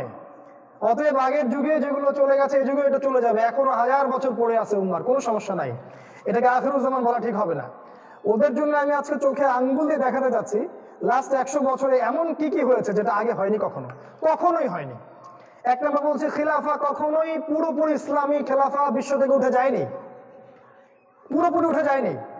এবং শুধু উঠেই যায়নি, ওর জায়গায় দেখবেন সেকুলার স্টেট কায়েম করা হয়েছে প্রতিটা জায়গায়। বিশ্বের প্রত্যেকটা আনাচে কানাচে secular state, Democratic state, communism, nationalism প্রতিষ্ঠা করা হয়েছে। এটা বিশ্বে কোনোদিন হয়নি। 2 নম্বর যেটা বললাম, universal one world order, Zionist মুভমেন্টের মাধ্যমে সারা বিশ্বে ইউনিভার্সালি একটা ওয়ান ওয়ার্ল্ড অর্ডার করা হয়েছে। বিশ্বের এক জায়গায় কি হচ্ছে ওরা ওই কেন্দ্র থেকে মনিটর করে, এটা কখনো হয়নি। এবং আমরা ইনডাইরেক্টলি ওদের দাসে পরিণত হয়েছে, ইচ্ছায় হোক বা অনিচ্ছায় হোক, জ্ঞানে হোক বা অজ্ঞানে হোক, আমরা ওদের দাসে পরিণত হয়েছি। ওদের হুকুমের বাইরে কিছু করার অধিকার আমরা রাখছি না। 3 নাম্বার, ইউনাইটেড নেশনস বা জাতিসংঘ। বিশ্বে এইরকম ইহুদি, খ্রিস্টান এবং ইসলাম বিরোধী শক্তিদের এত বড় জোট কখনো হয়নি, কখনো না, নেভার, কোনোদিনও না। ইসলামের ইতিহাস কেন, হিউম্যান হিস্ট্রির ইতিহাসে কখনো ইহুদি, খ্রিস্টান এবং মুশরিকদের এরকম ঐক্য জোট হয়নি যেটা সুপরিকল্পিতভাবে টার্গেট করছে তাদেরকে যারা ইসলাম ফলো করতে চায়। আপনি দেখবেন প্রতিটা কান্ট্রি যেখানে, ইসলামিক কান্ট্রি যেখানে আক্রমণ করা হয়েছে, তাদের অনুমতি নিয়েই করা হয়েছে, তাদের অনুমতির বাইরে কিছু করা হয়নি। তাদের রেজলিউশন পাস করা হয়েছে, তারপরে আক্রমণ করা হয়েছে ইরাক, তারপরে আফগানিস্তান, তারপরে দেখেন এই যে সিরিয়া, এই যে লেবানন, জর্ডান, এই যে আপনার বলেন কাশ্মীর বলেন, উইঘুর বলেন, সব জায়গায় ওদের রেজলিউশন নিয়েই কাজ করা হয়েছে। এরকম একটা অ্যালায়েন্স এই বিশ্বে কোনোদিনও ছিল না। এরকম একটা মানে প্যাটার্ন, কি বলবো, যেটাকে একটা বলি আমরা ফান্ডামেন্টাল বেস, কুফফারদের কখনো ছিল না। এবং আপনি এখন চাইলেও একটা ইসলামিক স্টেট কায়েম করতে পারবেন না। যেখানেই করতে যাবেন ওরা আপনাকে ফেটো দিবে এবং ওরা আপনার ভিত্তি গুড়িয়ে দিবে। ইসলামিক স্টেট তো দূরের কথা, তারা যদি জানতে পারে কোনো জায়গায় ইসলামিক রেভলিউশনের চেষ্টা করা হচ্ছে, দেন তারা সেখানে মুভ করবে। তাই যতক্ষণ পর্যন্ত এই বিশ্বে ওই নিউক্লিয়ার ওয়ার না হচ্ছে, যেটা আমাদের কাঙ্ক্ষিত, যেটা হওয়ারও দরকার আছে, কারণ জালেমের পতনের জন্য একটা প্যাটার্ন চেঞ্জিং এর দরকার হয়, সেটা আল্লাহ পাক এটা দিয়ে করবেন ইনশাআল্লাহ। এটা না হওয়া পর্যন্ত এই প্যাটার্ন গুলো কখনো ধ্বংস হবে না, ইল্লা মাশাআল্লাহ। ঈসা আলাইহিস সালাম যখন আসবেন, নিঃসন্দেহে তিনি জাতিসংঘের সদস্য পদ অর্জন করার জন্য অ্যাপ্লিকেশন করবেন। আপনার কি তাই মনে হয়? নিঃসন্দেহে তিনি ডলার দিয়ে কেনাবেচা করবেন না। আপনার কি তাই মনে হয় তিনি করবেন? আপনার কি মনে হয় যে তিনি ইমাম মাহদিকে সাথে নিয়ে ইউনাইটেড নেশনসে যাবেন, সেখানে বক্তব্য দিবেন? জি না, এগুলো থাকবে না। অল্প সময় পরেই দেখবেন এটা চলে গেছে। 3 নাম্বার। 4 নাম্বার আমি শেষ করছি একটু কুইকলি, এই সময়টুকু আমার সাথে থাকুন, অল্প সময় শেষ করছি ইনশাআল্লাহ। 4 নাম্বার, গ্লোবাল রিবা। এবার দেখেন গ্লোবাল রিবা, সুদ। মানুষ সুদ খেয়েছে আগে, মানুষ সুদ খায়নি তা না। পশ্চিমের ওই এথেন্সের সুদ ছিল, ওই এথেন্সের রোমক সভ্যতায় ডেমোক্রেসি ছিল, কিন্তু ওই ডেমোক্রেসি এবং ওই রিবা গ্লোবালি ছড়িয়ে যায়নি সারা বিশ্বে। আমার কথা কি বুঝতে পারছেন? গ্লোবাল ইউনিভার্সাল সুদ মানুষ কখনো খায় নাই। এখন পুরো বিশ্বের অর্থনীতিটা সুদ ভিত্তিক। আপনি এককভাবে, একক রাষ্ট্রভাবেও, এককভাবে বলতে বোঝাচ্ছি ব্যক্তিগতভাবে বা আপনার ফ্যামিলি বা আপনার রাষ্ট্র, এই গ্লোবাল রিবা থেকে বের হতে পারবেন না, পসিবল না। মানুষ বলে হ্যাঁ রিবা কিয়ামতের আলামত, নবীজি বলে গেছেন, কিন্তু রিবা তো আগেও ছিল। তাদের উদ্দেশ্যে আমি বলবো রিবা আগেও ছিল সত্যি, কিন্তু গ্লোবালাইজেশন ছিল না রিবার, একদম পুরো ওয়ার্ল্ড একসাথে সুদ খাচ্ছে এমনটা ছিল না। নবীজি বলেছিলেন, কি বলেছিলেন? ওই যে বারবার বলি আমি হাদিসগুলা, রিবা যে খায় সে মায়ের সাথে জিনা করে, রিবা যে নেয়, যে খায়, যে সাক্ষী থাকে, যে লিখে রাখে, সবার উপর আমি লানত করেছি, অভিশাপ দিয়েছি। নবীজি বলে গেছেন সুদ যে খায় সে আল্লাহ এবং তার রাসূলের সাথে যুদ্ধ করছে। সুদ যে খায় বা সুদের সাথে যারা সম্পৃক্ত তারা আল্লাহ এবং তার রাসূলের সাথে যুদ্ধ করছে। সূরা বাকারা আছে না 285, 276 এই আয়াতগুলোর মধ্যে 79। এই পুরো বিশ্বই এখন আল্লাহ এবং তার রাসূলের সাথে যুদ্ধ করছে। আপনি আমি সবাই, ইনক্লুডিং আমাদের স্টেট, সবাই, প্রতিটা স্টেট, প্রতিটা ইসলামিক, প্রতিটা মুসলিম কান্ট্রি, প্রতিটা সেকুলার কান্ট্রি, প্রতিটা ডেমোক্রেটিক কান্ট্রি আল্লাহ এবং তার রাসূলের সাথে যুদ্ধ করছে রিবার মাধ্যমে। এই রিভার গ্লোবালাইজেশন হিস্ট্রিতে কখনো ছিল না। আপনি ঘেটে দেখেন, মানুষ সুদ খেয়েছে মক্কায়, ওই মক্কায়, মানুষ সুদ খেয়েছে মদিনায়, মদিনায়। সুদ বিশ্বের একটা জায়গা থেকে ছড়িয়ে দিয়ে সারা বিশ্বকে সুদের আন্ডারে নিয়ে আসা হয় নাই। এটা এখন হচ্ছে কোথা থেকে হচ্ছে? ওই জেরুজালেম থেকেই হচ্ছে, ওই ইসরায়েল থেকেই হচ্ছে। প্রথমে ব্রিটেন ওদের যে ব্যাংকিং সিস্টেম ওইটা লঞ্চ করেছিল এবং ওদের ব্যাংকিং সিস্টেম দিয়ে সারা বিশ্বের মানুষকে তারা সুদ খাইয়েছে যখন ওরা শাসন করেছে। এখন আমেরিকা ওদের ব্যাংকিং সিস্টেম, ওদের যে ওয়ার্ল্ড ব্যাংক আছে, ওদের IMF আছে, এর থ্রু দিয়ে তারা সারা বিশ্বকে সুদ খাওয়াচ্ছে। এরপরে আসবে ইসরায়েলের ব্যাংক, অপেক্ষা করতে থাকেন। এরপরে আমেরিকার ব্যাংক কলাপস করবে এবং সামনে আসবে ইসরায়েলের ব্যাংক, এবং ইসরায়েলের ব্যাংক সারা বিশ্বকে ইলেকট্রনিক মানি দিবে। ইসরায়েলের ব্যাংকিং সিস্টেম সারা বিশ্বের কাগজের টাকাগুলোকে সরিয়ে ফেলবে এবং তারা সারা বিশ্বের মধ্যে ইলেকট্রনিক মানি ছড়িয়ে দিবে। টাকা আপনি ধরতেও পারবেন না, ছুঁতেও পারবেন না, আপনি খালি পাঠাতে পারবেন এক জায়গা থেকে আরেক জায়গার মধ্যে। এবং এটা সবচেয়ে ডেঞ্জারাস মানি। আপনার সম্পদ মুহূর্তের মধ্যেই দেখবেন যে শেষ, আপনি পথে বসে যাবেন। আমি বলেছি অনেক আগেই, কথা মূল্যায়ন অনেকে করে না, তাদের জন্য আফসোস করা ছাড়া আমার কিছু করার নাই, যে বড় বড় রাষ্ট্রগুলো দেউলিয়া হয়ে যাবে যদি ইসরায়েলের এই ইলেকট্রনিক ব্যাংকিং সিস্টেম নামে সামনে। বিশ্বাস করেন, অনেক ব্যাংকার পর্যন্ত কথাটা এখন স্বীকার করেন যে হ্যাঁ, ব্যাংকিং সিস্টেম চেঞ্জ হচ্ছে। আমরা বলেছিলাম যে ব্যাংকিং সিস্টেম কলাপস করবে, একজন ব্যাংকার আমাদেরকে বলেছেন যে ব্যাংকিং সিস্টেম কলাপস করেনি কেন সেটাই তো আমার বুঝে আসছে না। এটা একজন ব্যাংকারের কথা। এই ব্যাংকিং সিস্টেম, রিবা ভিত্তিক, সুদ ভিত্তিক ব্যাংকিং সিস্টেম দিয়ে তারা পুরো বিশ্বটাকে একসাথে সুদ খাওয়াচ্ছে, একসাথে। এই সুদের গ্লোবালাইজেশন হিস্ট্রিতে কখনো ছিল না। আপনি পড়াশোনা করেন, যাচাই বাছাই করেন, দেখেন আমার কথা সত্য না মিথ্যা। যদি সত্য হয় আপনি মেনে নেন, যদি মিথ্যা না হয় প্লিজ আমাকে কারেক্ট করবেন। এটা 3 নাম্বার। একটা কথা বলি এখানে, যে আল্লাহ যেটাকে হালাল করেছেন আমরা যদি সেটাকে হারাম করি, আর আল্লাহ যেটাকে হারাম করেছেন লাইক রিবা, আমরা যদি ওইটাকে হালাল করে নেই, এই পাপটাকে আল্লাহ পাক বলেছেন শিরক। সূরা তাওবা 31 নম্বর আয়াত পড়ে দেখবেন, আল্লাহ পাক এই পাপটাকে বলেছেন শিরক। এই পুরো ওয়ার্ল্ড এখন শিরকের উপর দাঁড়িয়ে আছে, বিকজ আপনি আল্লাহর হারাম রিবাকে হালাল করে নিয়েছেন, আল্লাহর হারাম মদকে হালাল করে নিয়েছেন, আল্লাহর হারাম জিনাকে হালাল করেছেন, আল্লাহ বিরোধী সমস্ত আইনগুলোকে উঠিয়ে দিয়েছেন এবং ইসলাম বিরোধী আইনগুলোকে বাস্তবায়ন করেছেন। শিরকের গ্লোবালাইজেশন আগে ছিল না, এটা একটা পয়েন্ট মনে রাখবেন। শিরকের গ্লোবালাইজেশন, এটা 4 নম্বর পয়েন্ট, শিরকের গ্লোবালাইজেশন। আদম আলাইহিস সালাম যখন কিয়ামতের মাঠে উঠবেন তখন তাকে আল্লাহ পাক বলবেন জাহান্নামীদেরকে আলাদা করে দাও তোমার সন্তানদের মধ্য থেকে। তিনি বলবেন কতজনকে? আদম আলাইহিস সালামকে বলা হবে 1999 জনকে জাহান্নামের জন্য আলাদা করে দাও।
হাজারে 999 জনকে জাহান্নামের জন্য আলাদা করে দাও, একজন যাচ্ছে জান্নাতে। নবী সাল্লাল্লাহু আলাইহি ওয়াসাল্লাম বললেন এই একজন হচ্ছে আমার উম্মার মধ্য থেকেই বেশি হবে, আর বাকি যারা জাহান্নামে যাচ্ছে ওরা ইয়াজুজ এবং মাজুজ এদের মধ্য থেকে বেশি হবে। এরা কোনো মনস্টার নয়, এরা কোনো দৈত্য দানব হলিউডের মুভির মতো না, তারাও হিউম্যান বিইং, তারাও মানুষ। ঈসা আলাইহিস সালামের সময় তাদের দ্বিতীয় দলটা বের হবে, যারা বলবে যে এই তাবারিয়া হ্রদের পানি শেষ হয়ে গেছে, পৃথিবীতে কোনো পানি পাচ্ছি না। যাই হোক, এখানে একটা কথা বলতে চাচ্ছি, সেটা হচ্ছে দেখেন এতগুলো মানুষ যে জাহান্নামে যাবে, হাজারে, জাহান্নামে মানুষ কেন যাবে? এতগুলো মানুষ কেন জাহান্নামে যাবে?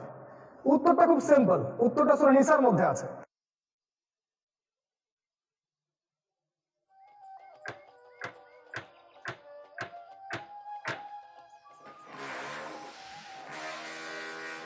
মাফ করবো না, বাকি সমস্ত গুনাহ আমি যাকে ইচ্ছা মাফ করে দিব। আল্লাহ বলেন এটা, ইন্নাল্লাহা লা ইয়াগফিরু আন ইউশরাকা বিহি ওয়া ইয়াগফিরু মা দুনা যালিকা লিমান ইয়াশা।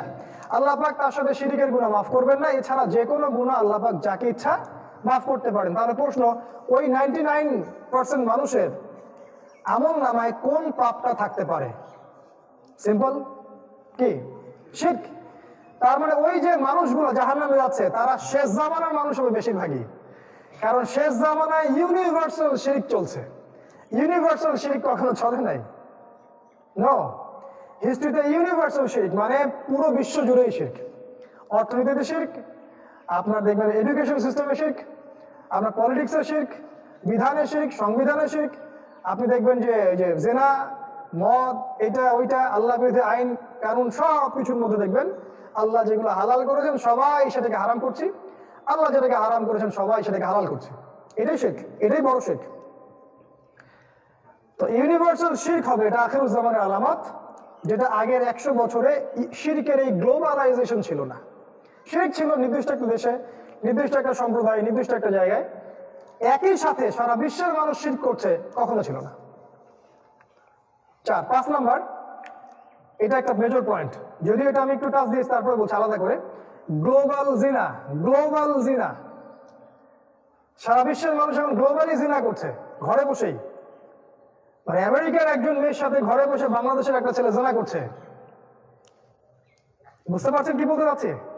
গ্লোবাল পর্নোগ্রাফি, এটা কখনো ছিল হিস্ট্রিতে? যারা বলেন যে আখিরুজ জামান এটা না, তাদেরকে বলবো যে 2 চোখ দিয়ে বিশ্বকে দেখেন। আপনার ইন্টারনাল চোখটা বন্ধ হয়ে গেছে, ইন্টারনাল চোখটা খুলে বিশ্বকে দেখেন, বুঝতে পারবেন। মানুষ জিনা করেছে, আমরা অস্বীকার করছি না। মক্কায় জিনা করেছে মানুষ, আগেও জিনা করেছে। প্রাচীন রোমক সভ্যতায় জিনা ছিল, অ্যাথেন্সে জিনা ছিল, চাইনিজদের মধ্যে জিনা ছিল, ওইদিকে রেড ইন্ডিয়ানদের মধ্যে জিনা ছিল, এবং বনু ইসরায়েলের মধ্যেও জিনা ছিল। বাট মানুষ গ্লোবালি কখনো জিনা করে নাই। এই পর্নোগ্রাফির মাধ্যমে ওই পশ্চিমা সভ্যতা থেকে সারা বিশ্বে জিনা ছড়িয়ে দেওয়া হয়েছে। দেখেন, পর্নোগ্রাফির মাধ্যমে। পর্নোগ্রাফি আপনাকে ভিতর থেকে উগ্র করে তুলবে, অমানুষ করে তুলবে, পশু করে তুলবে। মানুষের হিতাহিত জ্ঞানটা বিলুপ্ত হয়ে যাবে। তখন একটা কাজিন, তাকেও মনে হবে যে তাকে ভোগ করি। রাস্তার একটা মেয়ে যদি হেঁটে যায়, মনে হবে একটা ভোগের বস্তু, তার দিকে আপনি সম্মানের দৃষ্টি দিয়ে আর দেখবেন না, তার দিকে আপনি দেখবেন ভোগের দৃষ্টি দিয়ে। এই দৃষ্টির পরিবর্তন দেখেন। রিয়েল লাভ বলে একটা কথা আছে না, ভালোবাসা। একটা মেয়ের সাথে যখন প্রেম হয়ে যায়, ভালোবাসা হয়ে যায়, আপনার স্ত্রীর সাথে বিয়ের প্রথম রাত থেকে দেখবেন একটা ঐশ্বরিক ভালোবাসা সৃষ্টি হয়ে যায়। আপনি দেখবেন এই যে জিনা যে ব্যাপারটা, এখানে ভালোবাসার কোনো বিষয় নাই, এখানে একটা এগ্রেশন, ভোগ, যে ওকে আমি রেপ করতে পারলে বা ওকে ফিজিক্যালি ভোগ করতে পারলে আমি সন্তুষ্ট হচ্ছি। এই যে উগ্রতা, পশুত্ব ছড়িয়ে দেওয়া হয়েছে, এটা কিন্তু পরিকল্পিত। ওই কোন সভ্যতা থেকে? ওই পশ্চিমা সভ্যতা থেকে। ওই ব্রিটেন, ওই আমেরিকা, ওই জার্মানি, ওই ফ্রান্স, ওই দেখবেন ইসরায়েল, এরাই হচ্ছে এর মূল হোতা। এই ইউনিভার্সাল পর্নোগ্রাফি কিন্তু বাংলাদেশ থেকে ছড়ায় নাই, তাই না? এটা চাইনা থেকে ছড়ায় নাই, পরে এরা সারা বিশ্বে এটা ছড়িয়ে দিয়েছে, এবং সারা বিশ্বের মানুষ যেহেতু ওদের দাস, ওরা এটাকে মেনে নিয়েছে। ধর্ষণ ঠেকানোর জন্য কত কি না করা হয়, কিন্তু পর্ন সাইটগুলোকে বন্ধ করা হয় না। এটা ওই যে একজন মজা করে বলে যে ঘরের দরজা খোলা রেখে জানালা বন্ধ করে দেওয়ার মতো আর কি। এটা একটা পয়েন্ট, সময় কম আছে, আমি শর্ট করে আনছি। ইউনিভার্সাল জিনা এই পর্নোগ্রাফির মাধ্যমে এটা কখনো ছিল না। আর বাই দ্য ওয়ে বলে রাখি, এই ইউনিভার্সাল শিরক, ইউনিভার্সাল রিবা আর ইউনিভার্সাল জিনা, এগুলো কিয়ামতের বড় বড় সাইন। যখন এগুলো হতে থাকবে তখন ব্যাপক মহামারী ছড়িয়ে পড়বে এবং ব্যাপক ভূমিকম্প হবে, মাটি ধসে পড়বে, আল্লাহর আযাব আসবে, আসমানি এবং জমিনি বালা নেমে আসবে, যেটা সামনে একটার পর একটা আসতে থাকবে। নবীজি বলেছেন একটা মালা, একটা গেঁথে দেওয়া মালা ছিঁড়ে দিলে যেমন করে পুঁথিগুলো পড়ে যায়, ওইভাবে একটার পর একটা ফিতনা এরপর সামনে আসতে থাকবে। একটা হাদিস আমি বলেছি এর আগের একটা খুতবায়, আবারও বলছি, মহামারীর পরে আসবে সানাওয়াতুজ জালাজিল, ভূমিকম্পের বছরগুলা। একটার পর একটা ভূমিকম্প আসতে থাকবে বছর জুড়ে। জানুয়ারি মাসে একটা, মার্চে একটা, হয়তো এপ্রিলে একটা, একটার পর একটা আসতে থাকবে বিশ্বের বিভিন্ন জায়গা জুড়ে সিরিজ ভূমিকম্প। কি প্ল্যান আপনার, কি পরিকল্পনা জাতিকে বাঁচানোর জন্য? কে হাদিসগুলাকে অনুবাদ করে উম্মাকে শোনাবে? কোথায় সেই স্কলারশিপ অফ ইসলাম? এটা আমাদের প্রশ্ন। হাদিস তো সহিহ, কোনো ওয়ে নাই হাদিসকে সহিহ প্রমাণ করার। আর আপনার বক্তব্য হচ্ছে না এটা অনেক পরের সময় আসবে, এখন চিন্তা করার কিছু নাই। এটাও তো হাদিস, যখন সমাজের মধ্যে জিনা, ব্যভিচার, মাদক, পর্নোগ্রাফি, বেশ্যাবৃত্তি ছড়িয়ে পড়ে, তখন আল্লাহর পক্ষ থেকে ভূমিকম্প আসে, আযাব আসে, গজব আসে। এগুলোকে আপনি কেমন করে ডিনাই করবেন? তা আর নবীজি বলেছেন কিয়ামতের বড় বড় সাইনগুলোর মধ্যে একটা হচ্ছে বেশি থেকে বেশি ভূমিকম্প হবে, বেশি থেকে বেশি। এই যে লাস্টে আপনার সময় চ্যানেল একটা রিপোর্ট দেখলেন যে পৃথিবীর আণবিক গতি পরিবর্তন হচ্ছে এবং সময় আগে 24 ঘন্টায় আর দিন যাচ্ছে না, সময় সংক্ষিপ্ত হয়ে আসছে। আমরা কিন্তু আগেই বলছি হাদিসগুলা যে সময় সংক্ষিপ্ত হয়ে আসবে, দিন যাবে 1 ঘন্টার মতো, সপ্তাহ যাবে দিনের মতো। তার মানে এটা আরো র্যাপিডলি এটা ফাস্ট হতে থাকবে। আর প্রতিটা ভূমিকম্পেই আণবিক গতির পরিবর্তন হতে থাকে। এই জ্ঞানটা ওই সেকুলারদের কাছে নাই, আমাদের কাছে আছে, বিকজ আমাদের কাছে কোরআন আছে, সুন্নাহ আছে। এই ইউনিভার্সাল জিনা, যুবকদের এবং যুবতীদের প্রতি নসিহত হচ্ছে আপনি বিয়ে করার সাহস, আমি তো বারবার বলি, এই জন্য আমাকে অনেকে মানে কি বলবো যে আইডল মানছেন যে না ভাইকে নিয়ে আসতে হবে, উনি বিয়ের কথা বলে। আমি বারবার বলি যে বিয়ের বয়স হয়ে গেলে আপনার ফিজিক্যাল মেন্টাল ম্যাচুরিটি আছে, বেশি না, আপনার নিজের মতো চলার অর্থ আছে, নিজের চলার অর্থ আছে, আপনি বিয়ে করে ফেলেন। ওই একজনের খাবার আল্লাহ পাক 2 জনের জন্য যথেষ্ট করে দিবেন ইনশাআল্লাহ তাআলা। এটা ছাড়া আপনি জেনা থেকে বাঁচতে পারবেন না। এটা করেও জেনা থেকে বাঁচতে পারবেন না যদি পর্নোগ্রাফি থেকে বের না হতে পারেন। যারা বিবাহিত এদের প্রতি শয়তানের মেহনত ডাবল, কারণ এদেরকে দ্বারা যদি জিনা করানো যায় তাহলে কি রজমের শাস্তি চলে আসে। এই গুনার পাপের ক্ষমা কিন্তু খুবই কঠিন। আল্লাহ পাক হেফাজত করুন। তো এই ইউনিভার্সাল জিনা 100 বছর আগে আপনি পাবেন না, এখন পাবেন। পয়েন্ট নাম্বার 6, এটা কত বললাম? 5, 6 নাম্বার ইউনিভার্সাল মাদক। মদ মানুষ খেয়েছে বিশ্বে, আগেও মদের সংস্কৃতি ছিল। বলছি গ্লোবালাইজেশন, একটা মদ বের হবে, সেই মদটা সারা বিশ্বে ছড়িয়ে পড়বে। পেয়েছেন কখন এরকম? এই যে ইয়াবা ট্যাবলেট, এই ইয়াবা ট্যাবলেটটা কোথা থেকে বেরোচ্ছে? মিয়ানমার থেকে। এই ট্যাবলেট কিন্তু এখন দেখবেন চাইনিজরা খাচ্ছে, ওইদিকে আমেরিকানরা খাচ্ছে, ব্রিটেনরা খাচ্ছে। ইয়াবার পরে আরো একটা ট্যাবলেট আসছে, কি জানি নাম, সেদিন দেখলাম, মনে করতে পারছি না এখন, সেটা নাকি আরো মারাত্মক। এই যে গ্লোবালাইজেশন, অনেকে বলবেন যে এখন গ্লোবালাইজেশনের যুগ, এই জন্য হয়তো ছড়িয়ে পড়ছে। আমি বলবো সত্যটা এটা নয়, বরং সত্য হচ্ছে এই যে গ্লোবালাইজেশনের যুগে অনেক কিছু আপনি নিজের মধ্যে রাখতে পারেন। এই গ্লোবালাইজেশনকে নিয়ন্ত্রণ করা সম্ভব, কিন্তু এটা নিয়ন্ত্রণ করার ইচ্ছা যেহেতু ওদের নাই, ওদের ইচ্ছা হচ্ছে এর মধ্য দিয়ে সারা বিশ্বে এগুলো ফাসাদ ছড়িয়ে দেয়া, এই জন্য আপনি এটাকে নিয়ন্ত্রণ করতে পারছেন না। তাই আমার মন্তব্য এটা, আপনাকে মানতে বাধ্য করিনি আমি, এই গ্লোবালাইজেশনটাও মাসিহুদ দাজ্জালের একটা ট্র্যাপ। কারণ আমার পয়েন্ট হচ্ছে, আমার যুক্তি হচ্ছে এটা যে দাজ্জাল জেরুজালেম থেকে সারা বিশ্ব শাসন করবে। বিশ্বকে শাসন করতে হলে গ্লোবালাইজেশনের দরকার আছে। অতএব যদি এই গ্লোবালাইজেশন না থাকতো তাহলে দাজ্জাল তার এজেন্ডাগুলো সারা বিশ্বে ছড়িয়ে দিতে পারতো না। এই সেন্স থেকে আমি বলেছি যে এই গ্লোবালাইজেশন দাজ্জালের সাথে সম্পৃক্ত কোনো না কোনো ভাবে, বরং তার অনুসারী যারা আছে ওরাই এটার এস্টাবলিশ করছে সারা ওয়ার্ল্ডে। তো গ্লোবাল মাদক এটা একটা আলামত বা লাস্ট 100 বছরের মেজর সাইন, যেটা আমরা তার আগের বছরগুলোতে দেখি না। আর এটা দূর করার জন্য একটাই অস্ত্র মাদক থেকে বেঁচে থাকার, সেটা হচ্ছে আপনার ইসলামিক নৈতিকতা, কোরআন সুন্নাহ, সালাত এবং ইসলামী অনুশাসন। এছাড়া আপনি এখান থেকে বের হতে পারবেন না কোশ্চিন কালেও। শোনেন, কোশ্চিন কালেও আইন দিয়ে, শাসন দিয়ে আপনি মদ থেকে মানুষকে দূরে রাখতে পারবেন না, জিনা থেকে পারবেন না। আপনাকে তাদের মনোজগৎটাকে পরিবর্তন করতে হবে। আর এই পরিবর্তনের সবচেয়ে বড় অস্ত্র হচ্ছে আল কোরআন। দেখুন, গভর্নমেন্ট যদি সবার হাতে হাতে মাস্ক পরাতে পারে, মুখে মুখে সবার হাতে হাতে হ্যান্ড স্যানিটাইজার দিতে পারে, তাহলে রাষ্ট্র চাইলে সবার হাতে হাতে কিন্তু কোরআনও পৌঁছাতে পারে মুসলিমদের হাতে। এই সদিচ্ছা থাকলে সম্ভব ছিল। রাষ্ট্র চাইলে প্রত্যেক মুসলিমের জন্য সালাতকে ম্যান্ডেটরি করতে পারে।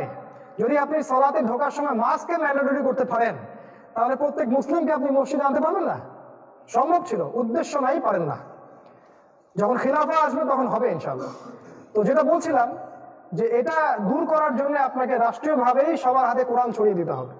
আদারওয়াইজ আপনি মদ থেকে মানুষকে, তরুণ প্রজন্মকে দূরে রাখতে পারবেন না, সম্ভব না। আর আইনের ফাঁকফোকর সম্পর্কে আমাদের খুব ভালো জানা আছে। এগুলো দিয়ে কতটুকু কি কাজ হয় আল্লাহই ভালো জানেন। আল্লাহ রাব্বুল আলামিন আমাদেরকে বোঝার তৌফিক দান করুন, আমিন। 7 নাম্বার যে পয়েন্টটা লাস্ট 100 বছরে ছিল না, এটা একটা মারাত্মক পয়েন্ট। সেটা হচ্ছে এডুকেশন সিস্টেমের করাপশন, দুর্নীতি বা করাপশন। এইটা হিউম্যান হিস্ট্রির 100 বছরে পাবেন না, এই লাস্ট 100 বছরে আগে পাবেন না। করাপশনটা বলতে কি বোঝাচ্ছি? দ্বিমুখীকরণ। আপনি মাদ্রাসায় পড়লে বিশ্ব জানতে পারবেন না, আপনি সেকুলার লাইনে পড়লে কোরআন শিখতে পারবেন না। দাজ্জাল পিছনে কে আছে? মাসিহুদ দাজ্জাল এবং তার ফলোয়ার্স, জায়নিস্ট মুভমেন্ট আছে। আপনি মাদ্রাসায় 15 বছর পড়েন, আমার মনে হয় না যে আপনি 15টা ইসলামিক রাষ্ট্রের রাজধানীর নাম বলতে পারবেন, বা 15টা দেশের মুদ্রার নাম বলতে পারবেন, বা 15টা দেশের রাষ্ট্রপ্রধানের নাম, এই নর্মাল যেগুলো আমরা বিসিএস করার জন্য করি আর কি, এগুলো পারবেন না। 15 বছরে আপনি প্রতি মাসে কারেন্ট অ্যাফেয়ার্স পড়েছেন কিনা আমার জানা নাই, সম্ভব? পসিবল না। ওখানে তো বললাম হিস্ট্রি নাই, ইসলামের হিস্ট্রি নাই, ইকোনমিক্স নাই, ইসলামিক ফিলোসফি নাই, জিও পলিটিক্স নাই, এবং ইসলামিক পলিটিক্সও নাই। মেজর সাবজেক্টগুলো নাই। জানি না কিভাবে এই সিস্টেমটা দাঁড়িয়ে আছে, আল্লাহ ভালো জানেন। তো এইদিকে যদি আসেন সেকুলার সিস্টেমের দিকে, এখানে আপনি 20 বছর পড়েন, এই 20 বছরে আপনি তো কোরআনের 20টা সূরা পড়তে পারবেন না, 20 জন সাহাবীর নাম আপনি শিখবেন না, তাদের আকীদা মানহাজ জানবেন না, আপনি ইভেন ঈমান ভঙ্গের কারণ কি, ওযু ভঙ্গের কারণ কোনগুলা, এগুলো হয়তো টুকটাক জানতে পারেন। আপনার রাসূল সাল্লাল্লাহু আলাইহি ওয়াসাল্লামের জীবনী, আপনার ধরেন এই যে ইসলামিক ফিকহ বা হাদিস 40 40টা হাদিস, বেসিক বই মিশকাত, রিয়াদুস সালিহিন, কোরআনের একটা তাফসীর, এগুলো শিখতে পারবেন না। এদিকে আপনি পড়াশোনা করেছেন 25 বছর 30 বছর। এই যে সিস্টেমের যে দ্বিমুখীকরণ, এটা লাস্ট 100 বছরে ছিল না কিন্তু, বিশ্বাস করেন।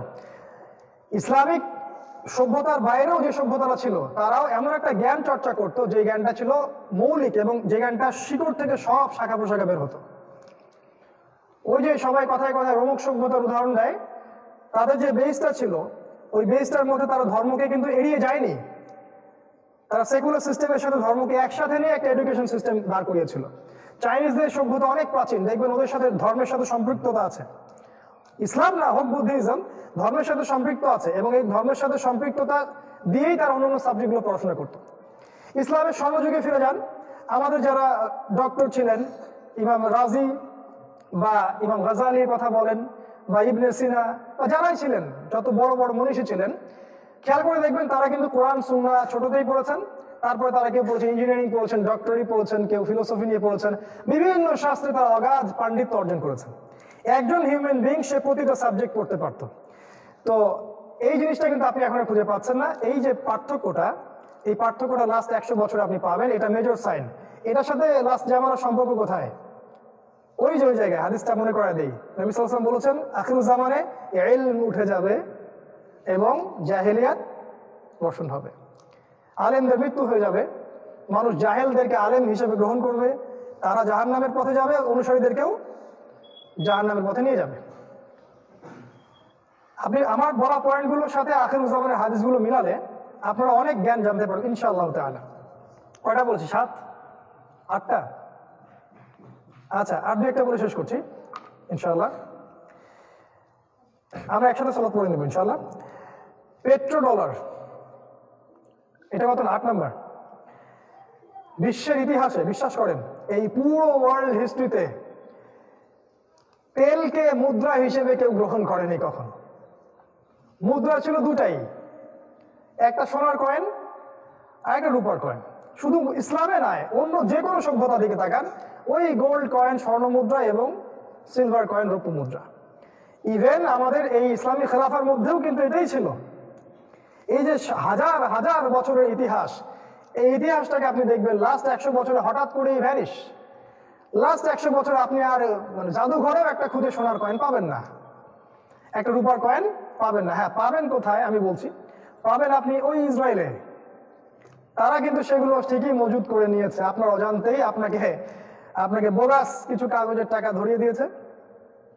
এবং তারা অরিজিনাল যেটা সম্পদ, একটা গোল্ড কয়েন অরিজিনাল সম্পদ, মানে এই গোল্ড কয়েনের ভিতরে এই মুদ্রা এর ভিতরেই মানটা নিহিত আছে।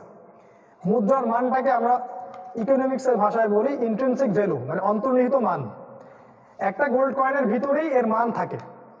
এটা একটা কাগজের পিস হলে এই কাগজের পিসের মধ্যে কোনো কিন্তু মান থাকে না, এটা একটা পিস মাত্র। নাম্বার বসিয়েছেন আপনি 1000, 500, এটাকে ছড়িয়ে। ছোটবেলা আমরা খেলতাম, ওই যে ম্যাচের খাপাগুলো ছিঁড়ে ছিঁড়ে আমরা টাকা বানাতাম, খেলতাম। বিশ্বাস করেন আগামী দিনগুলোতে যদি এরকম তেজপাতা কেউ সুন্দর করে একদম মানে কি বলবো ফাংশন করে নাম্বার টাম্বার বসিয়ে সিল সিগনেচার দিয়ে পুরো ওয়ার্ল্ডে ছড়িয়ে দেওয়া হয় ওই পশ্চিমা সভ্যতা থেকে যে এটাই হচ্ছে মুদ্রা, এটাই কারেন্সি, আমার কোনো সন্দেহ নাই যে আমাদের অনেক আলেম ওলামা বলবে হ্যাঁ এটা জায়েজ, এটা হালাল, কোনো সমস্যা নাই।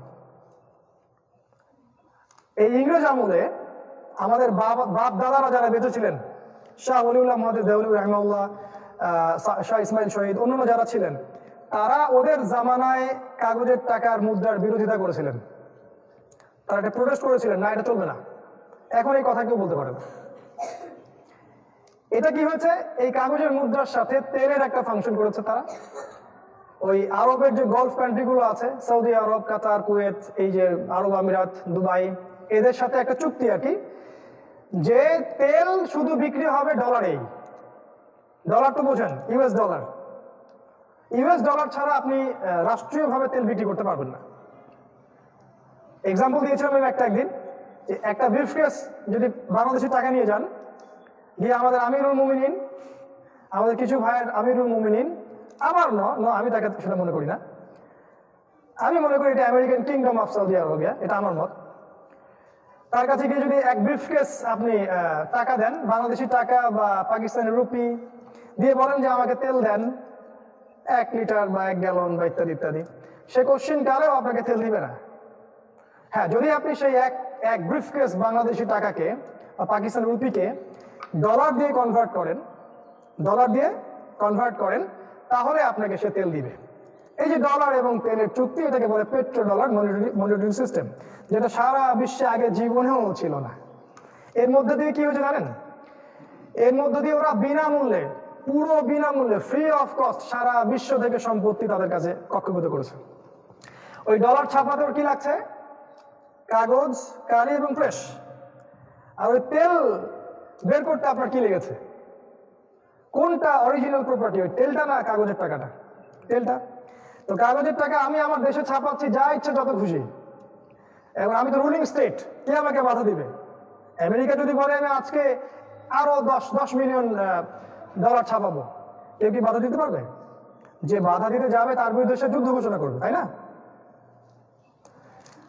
তো এই কাগজটা আমরা ছাপালো, ছাপিয়ে মনে করেন আমাদের আরব বিশ্বের নেতাদেরকে বললো যে তেল নিব, যেহেতু পেট্রো ডলার সিস্টেম, এই ডলার দিয়ে সে তেল কেনা বেচা করবে। দিন শেষে কে লাভবান হলো? ওই ডলার যারা ছাপিয়েছে তারা। এটা হচ্ছে পেট্রো ডলার সিস্টেম। এতে করে ফ্রি অফ কস্ট ওরা সারা বিশ্বের মুসলিম বিশ্ব থেকে তেল ওদের রাষ্ট্রে মজুদ করেছে, এবং তেল মজুদের দিক থেকে দেখবেন আমেরিকা, রাশিয়া, অন্যান্য সবাই কিন্তু অনেক উপরে, ইভেন আমাদের কান্ট্রিগুলোর চেয়ে অনেক উপরে। এই হলো সুফল, পেট্রো ডলারের সুফল। একটা মজার ব্যাপার আছে, একদিন এই কথাটা বলা হয়েছিল, কেউ হাসে নাই। এটা একটা জোক, কিন্তু কেউ হাসে নাই, কারণ এই সম্পর্কে কারো ধারণাই ছিল না। সেটা হলো, তারা বলেছে এটা হার্ড কারেন্সি আর তোমাদের কারেন্সি সফট কারেন্সি। মানে হার্ড কারেন্সি মানে ডলার হচ্ছে হার্ড কারেন্সি, আপনারা হয়তো বোঝেন যারা ইকোনমিক্স পড়েছেন, আর আমরা যেটা টাকা, রুপি, এগুলা সফট কারেন্সি। মানে ওদের কারেন্সিটাকে তৈরি করার পরে সোনাতে চুবিয়ে বাজারে ছাড়া হয়েছে, আর আমাদের গুলো চুবানো হয় নাই আর কি। দেখেন আজকে কেউ হাসলো না। এগুলো বাস্তবতা।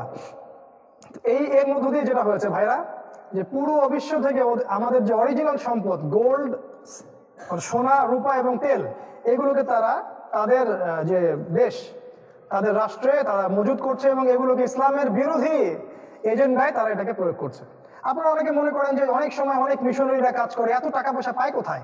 এই যে টাকা এইভাবে পায়, টাকার তো অভাব নাই, ফ্রি অফ কস্ট আপনি ওদেরকে সম্পত্তি দিয়ে দিচ্ছেন। এই কথাটা এখন আরব বিশ্বের নেতাদেরকে কে বুঝাবে? আর আপনার সৌদি আরবই চুক্তি করেছে প্রথম এদের সাথে, যাকে আপনি আমিরুল মুমিনিন মনে করেন। এই চুক্তি তুরস্ক করে নাই। আমি তুরস্কের সাপোর্টার নই, আবার মনে করবেন না যে এরদোগানের পক্ষে কথা বলছে। এই চুক্তি বাংলাদেশ করে নাই, এই চুক্তি আমাদের বঙ্গবন্ধু শেখ মুজিবুর রহমান তিনি করেন নাই। এই চুক্তি করেছে আরব নেতারা। এরাই এই বিশ্বের সবচেয়ে বড় গাদ্দারি করেছে উম্মার সাথে। যতদিন পর্যন্ত এই পেট্রোডলার সিস্টেমটা থাকবে, উম্মার ইকোনমি আমরা নেতৃস্থানীয় জায়গায় যেতে পারবো না। এই অয়েলটা এখন ফাংশন হচ্ছে টাকার মতো। ওই সোনা আপনি আর খুঁজে পাবেন না, কিন্তু তেল সোনার জায়গায় কাজ করছে। এই মনিটরি সিস্টেমটা আপনি আগে দেখতে পারবেন না। সামনে আরো ভয়ঙ্কর সময় আসতেছে ইনশাআল্লাহ। আমার যেটা মত, আমার যেটা ধারণা, আল্লাহু আ'লাম বিস, আল্লাহ পাক ভালো জানেন, যে নিউক্লিয়ার যুদ্ধ যেটা হতে যাচ্ছে, এখানে এই মনিটরি সিস্টেমটা কলাপস করবে ইনশাআল্লাহ তাআলা। এবং হাদিসেও এসেছে ইমাম মাহদী এবং ঈসা আলাইহিস সালাম তারা সোনা এবং সোনার জিনিসগুলো মানুষের মাঝে বিতরণ করতে থাকবেন হাত খুলে। তার মানে তখন সোনা আমাদের হাতে থাকবে। আবার সেই দিনার দিরহামের যুগে আমরা যাচ্ছি ইনশাআল্লাহ। 9 নম্বর, সারা বিশ্বে গ্লোবালি মুসলিমদেরকে কিলিং করা হচ্ছে। খেয়াল করেছেন কি? আগেও মুসলিমরা নির্যাতিত হয়েছে ঠিকই, একটা নির্দিষ্ট দেশে বা নির্দিষ্ট অঞ্চলে, একটা নির্দিষ্ট জাতির মধ্যে। পুরো বিশ্ব জুড়ে মুসলিমদেরকে গ্লোবালি কখনো কিলিং মিশন নামানো হয়নি। মুসলিমদেরকে পুরো বিশ্বের যে কোনো প্রান্তে, হোক সেটা আপনার কাশ্মীর, হোক সেটা পাকিস্তান, আফগানিস্তান বা ইরাক বা লিবিয়া বা সিরিয়া বা জর্ডান বা Lebanon, even Chinese Uyghur, Myanmar, Rohingya, যে কোনো জায়গায় দেখবেন টার্গেট করা হচ্ছে কাদেরকে? মুসলিমদেরকে। আমাদের মাননীয় প্রধানমন্ত্রী কিন্তু জাতিসংঘের একটা ভাষণে এই কথাটাই বলেছেন, হুবাহু যেটা আমি বললাম, যে কেন আজকে সারা বিশ্বে মুসলিমরাই কেন মার খাচ্ছে, এই কথাটা উনি বলেছিলেন।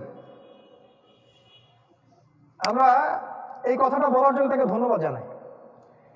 এই যে পুরো বিশ্বের অবস্থা, পুরো বিশ্বের যে কোনো জায়গায় দেখবেন মুসলিমদেরকে টার্গেট করে কিল করা হচ্ছে এবং তাদের পিছনে জঙ্গি, সন্ত্রাসী, মৌলবাদী টাইটেলগুলো লাগানো হচ্ছে।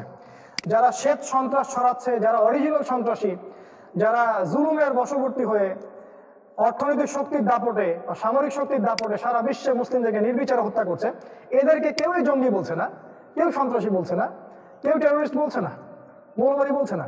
পক্ষান্তরে যাদেরকে মারা হচ্ছে ওদেরকেই বলছে এরা সন্ত্রাসী।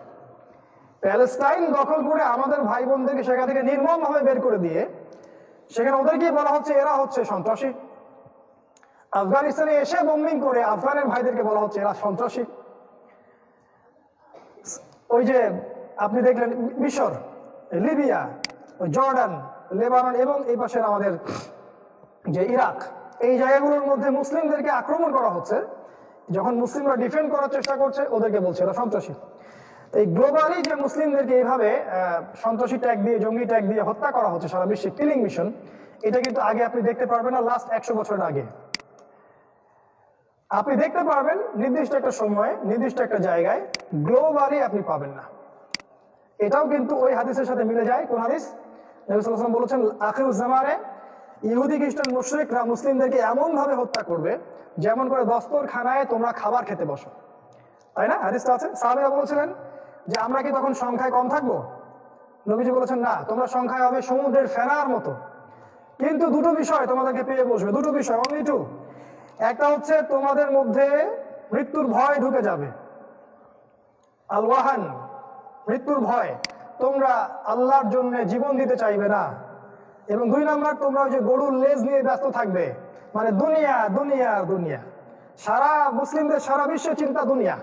ইভেন আমরা যারা স্কলার তাদেরও চিন্তা দুনিয়া, বেশিরভাগেরই ইল্লা মাশাআল্লাহ। দুনিয়ার স্বার্থ বাদ দিয়ে ফি সাবিলিল্লাহ কারা দিনের খেদমত করছে একটু খোঁজ করে দেখেন, জরিপ করে। আপনার পরিসংখ্যানে বেশি কালি খরচ করতে হবে না ইনশাআল্লাহ, অল্প কালিতেই হয়ে যাবে ইনশাআল্লাহ কাজ। এই যে গ্লোবালি মুসলিম কিলিং মিশন, এটা করছে কারা? নিঃসন্দেহে তারা যারা চায় না যে মুসলিম শক্তিটা আবার মাথাচাড়া দিয়ে উঠুক। এই শক্তিটা কে হবে তাহলে? মাসিহুদ দাজ্জাল। কারণ সেই একমাত্র সত্তা যে চাইবে না মুসলিমরা তার পথে বাধা হয়ে দাঁড়াক। এই জন্য দাজ্জাল তার অনুসারী ইহুদি এবং খ্রিস্টানদেরকে দ্বারা, এদের ঐক্যজোটদেরকে দ্বারা সারা বিশ্বে মুসলিমদেরকে টার্গেট কিলিং করছে। আর হ্যাঁ, যারা ওদের সাথে আপোষ করে নিচ্ছে ওদের কথা বাদ, যারা ওদের এজেন্ডার সাথে আপোষ করে নিচ্ছে ওদেরকে ওরা ছাড় দিচ্ছে না। ঠিক আছে, তোমাদের জিডিপি বাড়বে, তোমরা মাশাআল্লাহ মডারেট, তোমরা এই প্রকৃত ইসলাম ফলো করছো, তো এই আমেরিকান ভার্সন অফ ইসলাম বা ব্রিটেনিক ভার্সন অফ ইসলাম বা এই Protestant cosmetics version of Islam follow করে ওদেরকে সন্তুষ্ট করা গেলে আল্লাহকে সন্তুষ্ট করা যাবে না। আরেকটা পয়েন্ট বলে শেষ করছি, লাস্ট, সেটা হচ্ছে সায়েন্টিফিক এবং টেকনোলজিক্যাল রেভলিউশন। এটা আপনারা আরো ভালো বুঝবেন আমার চাইতে, আপনারা বিজ্ঞানের ছাত্র আছেন এখানে অনেকেই। লাস্ট 100 বছর দিকে তাকায় দেখেন সায়েন্স এবং টেকনোলজি কোন জায়গায় আসছে। আমি এখানে কি কথা বললাম, এভরিথিং নোটেড, রেকর্ডেড। আমার লোকেশন তারা জানে। এই যে চাঁদে বারবার যাওয়া হয়, স্যাটেলাইটের নিয়ন্ত্রণ, আমার বাসার পাশের যে প্লেস সেটারও খবর সবাই জানে, লোকেশন কোথায় কি সব বলে দিচ্ছে একদম ডিটেলস। ইভেন কৃত্রিম মানুষ তৈরি করার প্ল্যান করছে দেখলাম, কৃত্রিম মাংস তৈরি করছে, আকাশ ফ্লাই করছে, মহাকাশে তারা এখন বিভিন্ন জায়গায় যানবাহন পাঠাচ্ছে। এবং রাশিয়া দাবি করলো কয়দিন আগে যে ওই প্লুটো গ্রহ কি শুক্র গ্রহ, দুটো একটা কথা বলেছে যে এই গ্রহটা আমাদের, এই গ্রহটা আমাদের। আমি অবাক হইনি, কারণ আমি জানি শেষ জামানার ছাত্র হিসেবে যে এই স্টার ওয়ার হবে একটা, শুধু পৃথিবীতে যুদ্ধ হবে তা নয়, মহাকাশেও যুদ্ধ হবে এবং এরা যুদ্ধে লিপ্ত হবে। এই যে যারা ন্যাটোভুক্ত দেশ আছে এবং তার অপোজিশন যারা চায়না রাশিয়ার যারা কন্টিনেন্ট আছে, এরা একে অপরের সাথে যুদ্ধে লিপ্ত হবে, মিসাইল দিয়ে যুদ্ধ করবে এরা। ওখানে তীর বলতে আমি তীর বুঝিনি, আমি ওখানে বুঝেছি মিসাইল। তারা আসমানের দিকে মিসাইল ছুড়বে, তারা এই আসমানের দিকে মিসাইল ছুড়বে, এদিকে যাবে আল্লাহু আলাম, কিন্তু আমার মত এটা এদিকে যাবে পৃথিবী। তো এই রেভলিউশনটার দিকে আপনি তাকান, আপনি প্রত্যেকটা জায়গায় দেখবেন সায়েন্স এন্ড টেকনোলজি। আরেকটা বিষয় হচ্ছে সবকিছুই কিন্তু এর উপকারী নয়, এই সায়েন্স এবং টেকনোলজির সবকিছুই কিন্তু উপকারী নয়। আমরা দেখতে পাচ্ছি এর ফলে অনেক কিছু উন্নতি অগ্রগতি হচ্ছে এবং এটাই আমাদের চোখে বেশি ধরা পড়ছে, এর পিছনের গল্পটা আমাদের কাছে ধরা পড়ছে না।